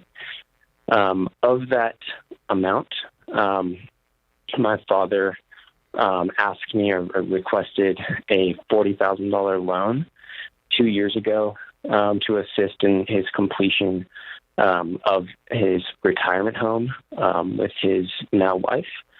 And the terms of said loan were a bit ambiguous, and I suppose over time it's something that hasn't really been discussed, and I'm just looking for a little bit of guidance on how to pose the conversation and frame it in a way that doesn't seem greedy or pushy. I am conscious of the fact that at one time it was his money, so that is something that I guess when it came to you, Matthew, it was not his money, it was your mom's. You got to get that out of your head. How did he ask you for the loan? He kind of has a do-it-himself style attitude. So instead of going the traditional route of, I suppose, construction financing. No. How did he? By the way, he doesn't have a do-it-yourself because he had to call his son to borrow money. So he likes to do it when he's in control. That's two different things. How did he ask you for the money? Did he text you? Did he call you? Did he sit down with you and say, "Hey, man, I need some help"? How did that work out? He called me and just basically, kind of had a joking attitude of, "Hey, I need I need a loan from the bank of my son, and we at the time I was still a little bit younger, so we were shared a bank 19. account, so yeah, and so now you're 27. I'm 25 now. 25. Okay. Yeah, I'd call him right back and say, "Hey, Dad, you borrowed $40,000 from me. What's the payment plan going to look like?" Just like that. What's your hesitancy? I suppose it just goes back to this. I guess there's some details surrounding the separation between him and my mom, and just the impact that it had on him, both emotionally and financially. And that's not your problem. Yeah, that's his problem. Yeah. Why'd they get divorced? A long series of alcoholism on my mom's side. Okay. On your mom's side? Yes. Okay. Man, I'm sorry. You lost your mom at 19, and your dad came in and was completely inappropriate, did something a dad should never do with a 19-year-old, and put you in a quandary here, put you in a position where you're having to analyze as if you did something wrong. Honey, you didn't do anything wrong. Your dad is completely a turd. He's completely out of line. This was wrong, and wrong. Okay? You go to your son right after his mother dies, and with all the conflicting emotions of this money came from him from the divorce anyway, and put you in that position was wrong. Okay? You need to hear that. It was manipulative, and it was wrong. And then he's got the audacity to not pay it back, nor bring it up. And now he's put you in another pinch where you're analyzing, am I doing something wrong? Am I greedy, you said. Well, crap, no. You might be a greedy person in this story, but you're not it. Dude, do you hear that? Yeah, I hear you. This is coming from two dads, brother. You don't borrow $40,000 from your grieving son to build a retirement home. You just don't do that. And then especially if you do that, you don't leave him hanging, wondering how to ask, like what's the fact that he hasn't brought this up for a few years. I would call him and jokingly respond, "Hey, the bank of son is calling said note. Is calling the note. Note is due, Dad." Are you building something? Are you doing something cool? What do you need the money for? He needs his money back on principle. Yeah, I mean, I'm not in a particular situation where I suppose I need the money. I don't need to blame it on anything except I want my money back. I was just saying if he was building a house or something, might have an excuse, but you don't need one. Yeah, that's my point is. Yeah, you shouldn't. I'm with John. I just pick up the phone. You don't have to be a smart aleck. I'm feeling pretty smart aleck towards him, but you don't have to be. Too. You don't have to be. You can just be respectful and say, "Dad, we never talked about this, and we should have probably put something down on paper. We were both kind of dumb to do that, but I do need this money, and I need to know what your plan is. And I need it really pretty quick. So, what's your plan to get that 40 back to me?" Okay. Yeah. Hey, Matt, what's the chance he tells you, "Well, son, actually, it was my money. It was my money." Is that going to happen? I don't see that happening. I see it kind of, I suppose, being dodged or pushed down the road of like, oh, well, we still have a lot of outlays we need for the home, and it's only been 6 money's years. a little bit tighter at this current moment. Yeah. I'm sorry? Yeah, I would say, I'm sorry about all that, but it's only $40,000, and I've got some stuff I need to do, and I need to get this squared around because I'm feeling really uncomfortable about it. Yeah. Yeah, and don't raise your voice. You don't have to be a jerk. You're not a jerk. You're a kind person. If it was me, I wouldn't be kind because I'm a jerk. But I mean, this kind of stuff pisses me off. But yeah, it's just.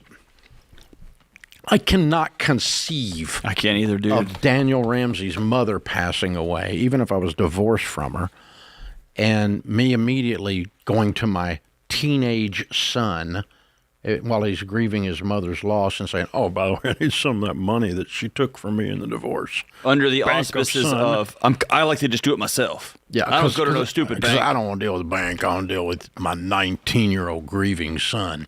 That's what I'd rather deal with. Yeah.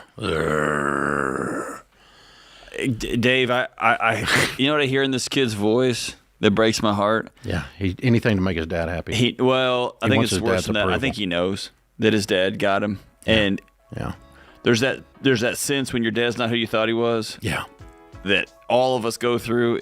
But in this case, it breaks your heart. And because this time it's worse. Yeah. Golly, sorry, brother. Hey, boys and girls, don't mess up your own kids. There's a plan. Let's try that one. This is The Ramsey Show.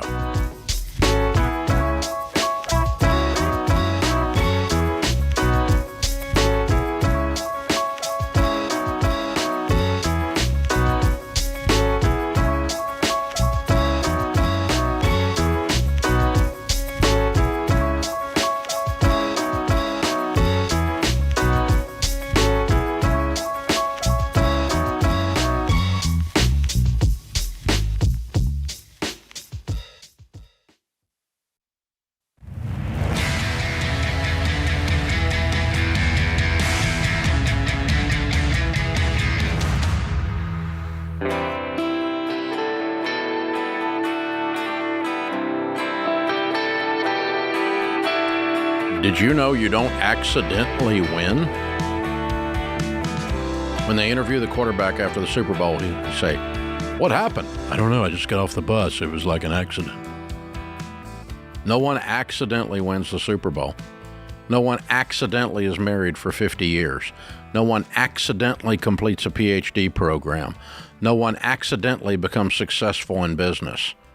Winning is not an accident. It is a series of course corrections. It is a series of failures that you overcome, and it is a constant state of planning to intentionally win. It's how you stay married. It's how you win at anything. You constantly are working at it and planning it. Money's the same way. No one accidentally gets wealthy except the occasional lotto winner, and even they bought the stupid ticket on purpose. Although it's a horrible way to get rich. But anyway, because you're more likely to get struck by lightning twice, statistically, walking to the market 1 mile. Actual statistics, you are more likely to get struck by lightning 2 times walking 1 mile to the market than you are to buy the ticket that wins the lotto. That's how unlikely it is. So anyway, boy, how did I get off on that? If you're going to win by being on purpose. On purpose with money is a budget. It's called the Every Dollar app, the world's best Every Dollar, the world's best budgeting app. Check it out. We call it Every Dollar because every dollar has a name. Every dollar has a mission. Download Every Dollar for free at the App Store and Google Play. Anna's with us in Oregon. Hi, Anna. Welcome to The Ramsey Show. Hi. Thank you so much. I've had something on my mind for a little bit too long, so I'm excited to share it with you guys and see what you think. Okay. So basically, my sister had been working for me off and on. She was a great employee. Every person she's ever worked for has loved her. She's really wonderful. The only issue I had was at the end of her working for me, I knew she was going to leave at some point. I just didn't really know when, basically just when she got a good opportunity. So what ended up happening, I was 3 months postpartum, and she took one of my clients' their work and ended up taking a position at their company as well, basically being their personal assistant, and took my work with her. And I just have never really known how to navigate that. I'm not sure if I'm right to feel like somewhat slighted or... What is the work? It's cleaning. Cleaning. I mean, she's their personal assistant. And she does their cleaning. Yes, I was doing the cleaning with my company. You were doing maid service. Yes. And they hired her in their home to be their personal assistant, and now she's also their maid. Yes. Oh. Have you talked to her about it? I did a little bit, and I think one thing that kind of made me feel uncomfortable was she basically said, that's just kind of what happens with family, doing business with family. And I'm like, I don't think it has to be that way, but I'm also not sure if I'm right to feel, a little bit frustrated. with how it happened. What else is going on here? I think a big thing for me was just being 3 months postpartum, which is completely unrelated. I know that. But it just was a sensitive time for me. And then I lost her. She was my best employee. So, and I just didn't expect to lose like 25% of my business's income. So it was relatively small at that point. You had 4 clients? No, I had more than 4 clients. Then how would losing 1 client be 25%? I think my work was kind of seasonal. So at that point I was making, this was a few years ago. That's what I was like, I've been thinking about it for way too long. So I don't think 25% is accurate. Okay. You might be right. I think you've exaggerated that in your mind because you're hurt. Mm-hmm. I'm guessing, but you didn't have 4 clients. You took 1. You had more than 4. Right. And so that would not be 25% unless you charged this one family an inordinate amount of money to clean their house. You're just heartbroken that your sister doesn't work with you anymore? And so we definitely charged them more than most other people. But so... You said it was inevitable that your sister left your company. Why? Yeah. Why is it inevitable? Oh, we had talked about that. Like she worked for me, when she came back during breaks from college and whatnot. It was just kind of something she did. We helped each other out. And I knew she was going to get a different job because she didn't want to do cleaning, But she got a job cleaning. Well, and doing a whole bunch of other things for this company that's now a very, very large, well-known company. So here's the deal. You can feel however you want to feel, okay? The question is, are you ready to move past this, or are you ready to end your relationship with your sister? And I don't hear anything here that makes me say, like... I don't think your sister's a crook. I don't think she's a bad person. It's not like she got a job, and then that job also morphed into, hey, we want you to do this too as a part of this bigger job. She did not go open a cleaning service and take 4 of your customers to her new cleaning service. She went to work for the people in their home and cleaned their house as a part of that job. So I don't think that she didn't set out to steal the customer. She took a job with them. They decided that their new personal assistant was also going to be their maid. Yeah, that makes sense. Yeah, and so I don't think she set out here to screw you, is my point. Definitely not. No, she didn't mean to do that. Yeah, if she had left and taken 3 of your customers and opened a competing cleaning service, that's a different set of emotions. That's a thief. That happens to be your sister. I think your sister just took a job, and I think it was at a real delicate time, and it kind of hurt your feelings, and you kind of wanted her to stay longer, and it was a bad timing for you, and you missed the income too, and all of that combined is just jumbled up in your head. If I'm you, I'm gonna just drop it and move on. That really helps. Thank you so much. Because if I thought your sister was a crook, I'd tell you on the air. You know that because I do it all the time. And I don't think, and by the way, I don't think you're a wuss. I think this is a strange, weird, twisted up thing, so it's hard to figure out. I don't think you're bad. I think you've got I think you have reasons to have good emotions on this, but I don't think there was enough ethical breach for me to not have my sister anymore. Oh, totally. Okay. And there's kind of no in between. If you just let this splinter lay under there, it's like, well, I love my sister except for that one thing, Does she know you've been mad at her for 2 years like this? I don't know. She might suspect it. I'm not sure. I can almost guarantee you she knows something's up. And here's what's kind of cruel. Oh, yeah. She's made up a bunch of stories about what she did or what you did. I think it's worth sitting down, having a cup of coffee with her and just telling her, I've been mad at you for 2 years because you left when I was pregnant or had a baby, and I missed you, and you were my best employee, and then you took one of my customers, and I just created this big story about how, and I think that, and say, I'm sorry. I want you to be my sister, and I love you, and I miss you. I think you'll probably sleep better. That makes total sense.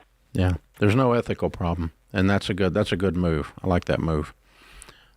It's real clean, and it gets, because all the rumination, she's been living rent-free in your head, and so I think an eviction is in order. Yeah, big time. Just for your peace. It's called forgiveness. Yeah. Even if she didn't really do anything wrong, you still forgive her for hurting your feelings, and that's okay. That's the magic of forgiveness. We often think it's for other people. Forgiveness is for you, man. I'm just not carrying your stuff anymore. Yeah. I'm not going to carry it. Set you down. Yeah. I'm not carrying anymore, man. Who? What's your name? Yeah. Huh? What? No, we don't. We're good. And I can guarantee you in this kind of situation, their sister's going to sit down and be like, all right, good, because I made up some stories about you too. And it'll be a good cathartic air cleaning, and it'll be good for everybody. Maybe. Yeah. At least the folks around Starbucks will be entertained that day. There we go. Exactly. Or whatever the name of the coffee shop is that these things happen in. That's kind of ridiculous. The Waffle House. There you go. That's better. That's better. Redneck reconciliation. This is The Ramsey Show.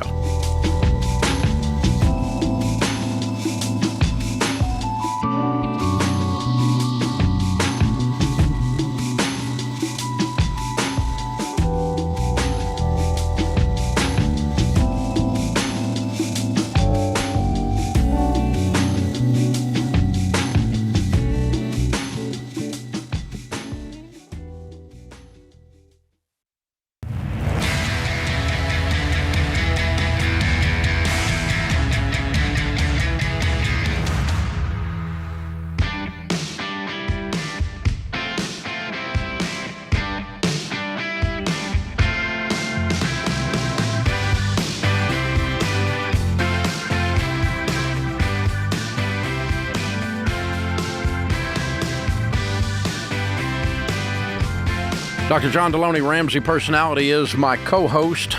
Open phones at 888-825-5225 in the lobby of Ramsey Solutions, and we invite you to stop by at any time and hang out. We're doing the show from 1 to 4 Central Time. We're just south of Franklin, Tennessee. Great place to visit in the Nashville area.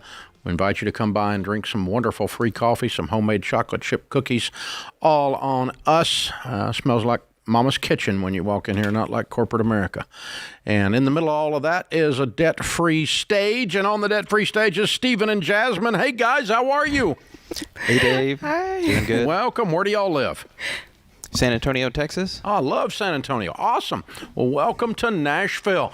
And to do a debt-free scream, how much have you paid off? $81,137.17. Look at you. Way to go. How long did that take?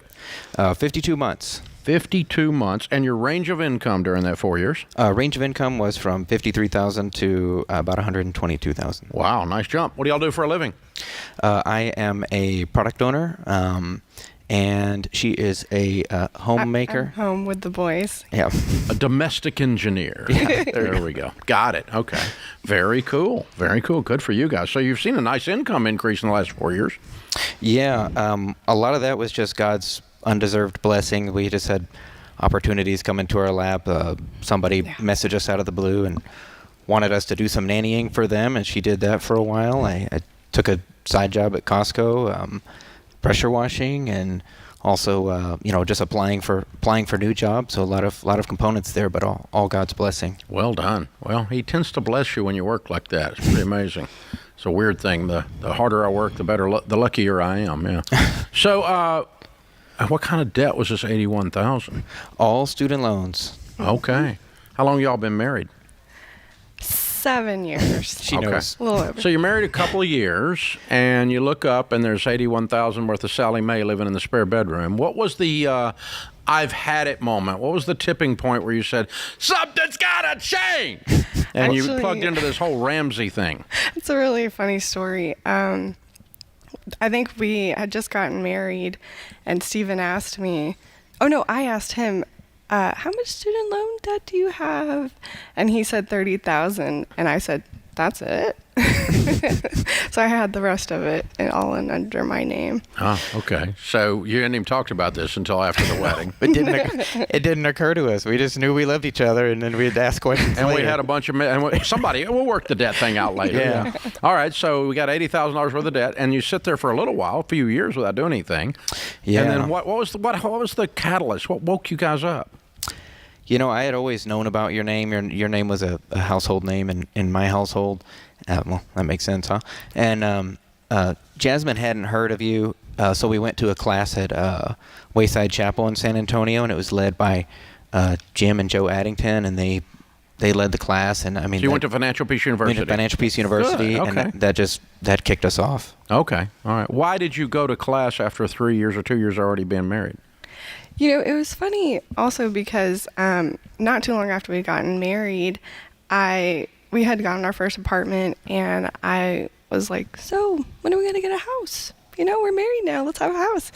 And so that's when he sat me down and talked about the debt snowball plan. And I was initially shocked and disappointed and frustrated. But after thinking... The $30,000 didn't bother you. The fact that you had to pay it off was disappointing, right? Yeah. Well, it was like the Michael Scott, I declare bankruptcy. Yeah. You were like, I'm a wife. I declare house. And he was like, that's not how math works. I told her, we got $90,000 in student loans. We already have an invisible house that we're paying for. What? So that's, we have a mortgage already, basically. Oh, you're such a mean husband. So it took me some time to think about it. And then when I did agree and accept it and align myself under the plan, God gave me contentment, and he actually gave me excitement to cut corners and say no to things and plan dinners on $8. It was really fun. And then you got into the class after that, right? I wonder the chronology of that, but I think I think it was all at about the same time. We had a lot of dates at Costco food court. I like Save it. some money. I like it. $1.50 hot dog. I'm just saying. All right. So fun. All right. Very good. Way to go, you guys. How's it feel to be free? Thank you. I'll let her answer first. You want to go? It's great. I remember the first time we looked at our budget. It's like there was a new lightness and brightness to the budget. The place where our debt was at the bottom was no longer there. And I didn't even realize kind of that inward negative downward pull it felt when we looked at the debt on our budget. And it wasn't there anymore. So it was just really a little really bright, happy moment. I like for that. us. Good word. For me, I feel like it's going to dawn on me at some point. I feel like I have debt PTSD. Like it's over, but I'm still in the war. Mm-hmm. So I'm hoping it'll dawn on me on this trip here. Yeah, both of y'all just are saying it right. There's people want to fight us about the numbers all the time, and they just totally disregard. I love the way you just described it. I didn't realize how it was pulling me down. That's peace, right? I didn't realize what I was lacking until I didn't owe somebody else wasn't telling me how to do my life, right? Exactly. Yeah.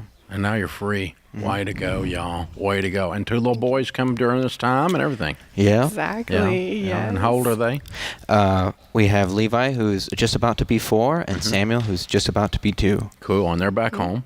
No, they're with here. They're running around here somewhere. Take them outside, but they'll bring them on here shortly. Okay, good deal. All right. You never know about our team. They may just take them for a walk. It's possible. So, yeah, very cool. Yeah. All right, what do you tell people the key to getting out of debt is now that you've done it? Okay. It's up to you. You want to take it or you want me to take it? I think that what we experienced is that things are going to happen that are going to throw us off track, like having a kid. COVID happened during our debt-free journey. And moving, just... Yeah. We just had periods of chaos. Go ahead. And the Bible says, times and gets back up. And I think that was big for us. You're going to have mess ups. You're going to have months maybe where you blew it, or, a car accident happens, or Mother's Day happens, and something just throws you off. And you just have to keep getting back up and trying. And it was amazing when we would do that. We would pray and recommit ourselves to the Lord just on being intentional with this journey, and we would see things happen. We would almost immediately if we get back on the horse and say we're going to keep at this, and almost immediately God would bless us with some new thing that just came out of the blue that's going to accelerate the plan. Yeah, it's very cool. Very cool. Congratulations, you guys. We're very proud of you. Excellent. Who was cheering you on as you went through this? Probably our biggest cheerleaders were Jim and Joe Addington.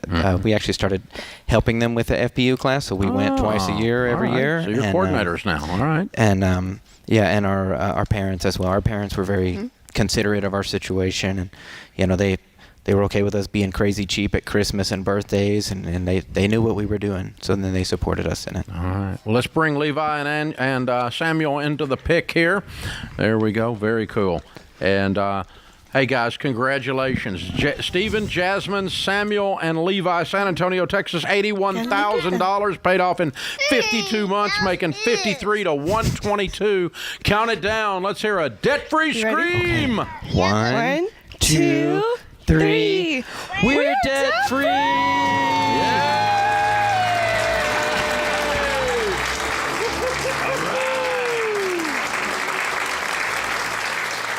Very cool. Very cool. Those little boys have their whole life changed because mom and dad took control. That's pretty amazing. I love the way she said that. I was a wife, and so I was like, where's my house? And I remember I got my first job, and I was like, all right, I got my first job. Now where's fill in the blank? All the stuff that comes with it. And again, that's just not how math works. Nope. They don't do it that way. This is The Ramsey Show.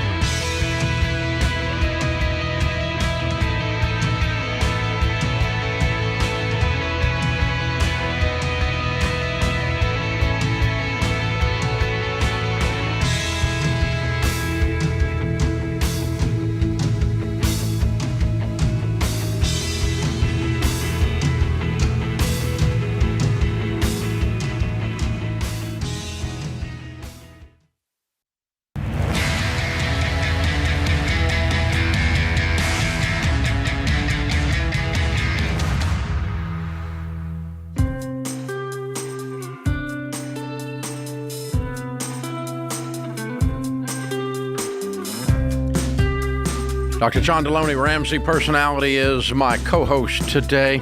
Our scripture of the day is Psalm 104. Enter his gates with thanksgiving and his courts with praise. Give thanks to him and praise to his name.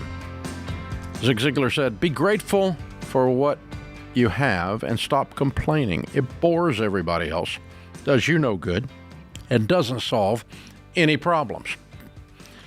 So, this is fun. News release. Warren Buffett gives away another $5.3 billion. Says his children will manage the estate. Warren Buffett on Friday made his biggest annual donation to date, giving $5.3 billion worth of Berkshire Hathaway shares to 5 charities. The Oracle of Omaha has pledged to give away the fortune he built at Berkshire. The Omaha, Nebraska-based conglomerate he started running in 1965. Buffett has been making annual donations to the 5 charities since 2006. In an interview with the Wall Street Journal, Buffett clarified that after his death, the enormous fortune he amassed from building the one-of-a-kind conglomerate will be directed to a new charitable trust overseen by his 3 children. Buffett has previously said his 3 children are the executors of his will, as well as the named trustees of the charitable trust that will receive 99% of his wealth. He said his will will be made public after his death. After my death, the disposition of my assets will be an open book, no imaginative trusts or foreign entities to avoid public scrutiny, but rather a simple will available for inspection at the Douglas County Courthouse. Hey, so there's a question inside of here. This shows my ignorance here. What is a share versus a B share?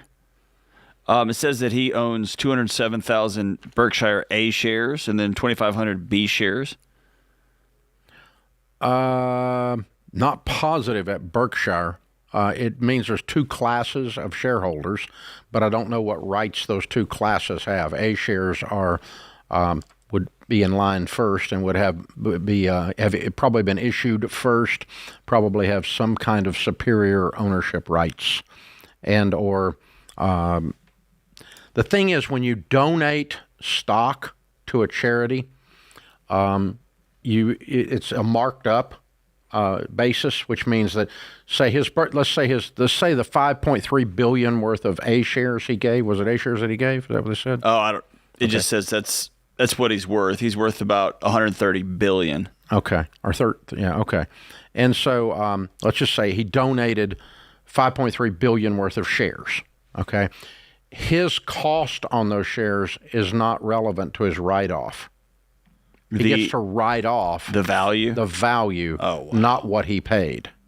Okay. So anytime you're doing a donation and you can donate real estate that has gone up in value, you get the market value as your write-off, not the purchase price. Gotcha.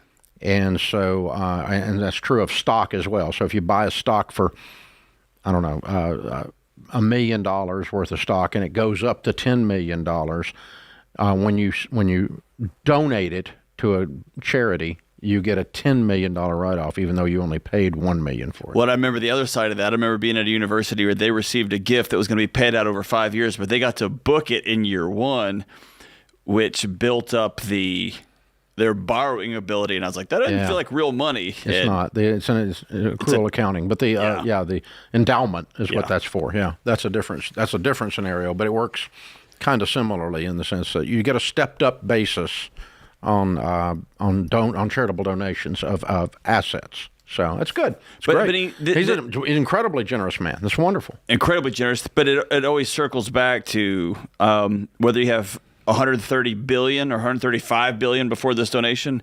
or your net worth, or if you have $50,000, being intentional about the fact that you're not going to be here anymore. Yeah, is important, and to think it through. Yeah, it is. It's and you know, the more you have, the more intentional you got to be, because the government will take half of it with this little thing called a death tax, called the estate tax.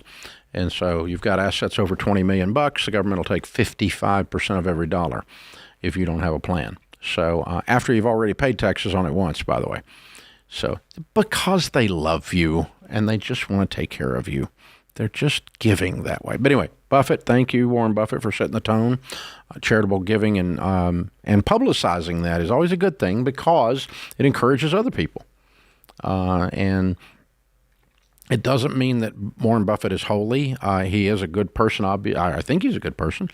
And all appearances are he's a good person. I don't know him personally, but all appearances are he's run a clean ship, and is obviously generous. So very cool stuff. James is with us. James is in Fort Worth, Texas. Hi, James. How are you? Oh, but Zerf, how are y'all? Just the same, sir. How can we help? So my wife and I just got married 4 months ago, and we were looking at trying to figure out what to do to get out of our debt, and came across you guys. There's some friends at church. Cool. And we just finished up Total Money Makeover and are super excited. Wow. We set up our $every budget, and we were gazelle intense, getting ready to start. And then she told me the next day, we are expecting. Yay! We have a balancing baby coming in February. And wow, so that's cool, James. Congratulations. Thank you. The best news in the world. Oh, it absolutely is. And so we're trying to just handle this right. How do we take care of all these goals at once, following the baby steps? Can I give you a snapshot here? Let me answer your question first, and then we'll see how much of your snapshot we actually have to get into. Okay? Absolutely, yeah. Don't start the baby steps right now. Okay. Instead, push pause. Okay. And I do want you to be on the $every app, and I do want you to squeeze every dime out of your budget, but I just want you to stack cash. All right. For 9 months. Like when baby comes, okay? So how much money do you think you can save? You've just done your $every budget. Kids, you can save a month for the next 9 months. If you put like you were intense, gazelle intense, and you're getting out of debt. You're going to be so focused, but instead of throwing it at the debt, you're going to throw it in an account. And you're going to really work hard to build up as much as you can build up. How much can you save a month? We're looking at anywhere from about $2,000 to $2,200 a month. Okay, let's just call it $2,000 for fun. Let's call it $2,000 for fun. Yeah. Okay, 9 months, that's $18,000. Agreed? Yes, sir. Okay, so you should have $18,000 to $20,000 in an account when baby comes. That gives us a little extra peace of mind at an exciting time, but also a bit of a scary time when you're having your first baby. Mm-hmm. Okay? Now, when baby comes home healthy, and mommy comes home healthy, and everything's cool, and you've got good insurance, I'm sure, and so all the bills are paid, we were still sitting there looking at $20,000 in your account. Agreed? Yes, sir. Then you push play on your Total Money Makeover. When you push play, that means you're going to take everything out but $1,000 and throw it at your debt snowball, and your debt snowball is listed smallest to largest. How much debt do you have, not counting a house? So we are just under 70,000. Okay. And so if we have 20 in the end of 9 months, we would throw that at it with $1,000 left in the account for baby step 1, and the first 20,000 of your 70,000 is gone instantly. You would have already paid that 20,000 on it were you working a total money makeover baby steps during this 9 months, so you really have not lost any ground except a tiny bit of interest. Good. But that gives you some padding for baby, and I want a little extra padding because if there's a little bit of a hiccup or something, I want you to have some money. Yes, sir. Okay. And James. Yeah. No 7-month-old baby in human history has sat up and said, "Ugh, I don't like this crib. Can we get a nicer one?" I hate the wallpaper. I hate the wallpaper. No baby in human history has ever sat up and said, "Ugh, this room is too small." I hate the wallpaper.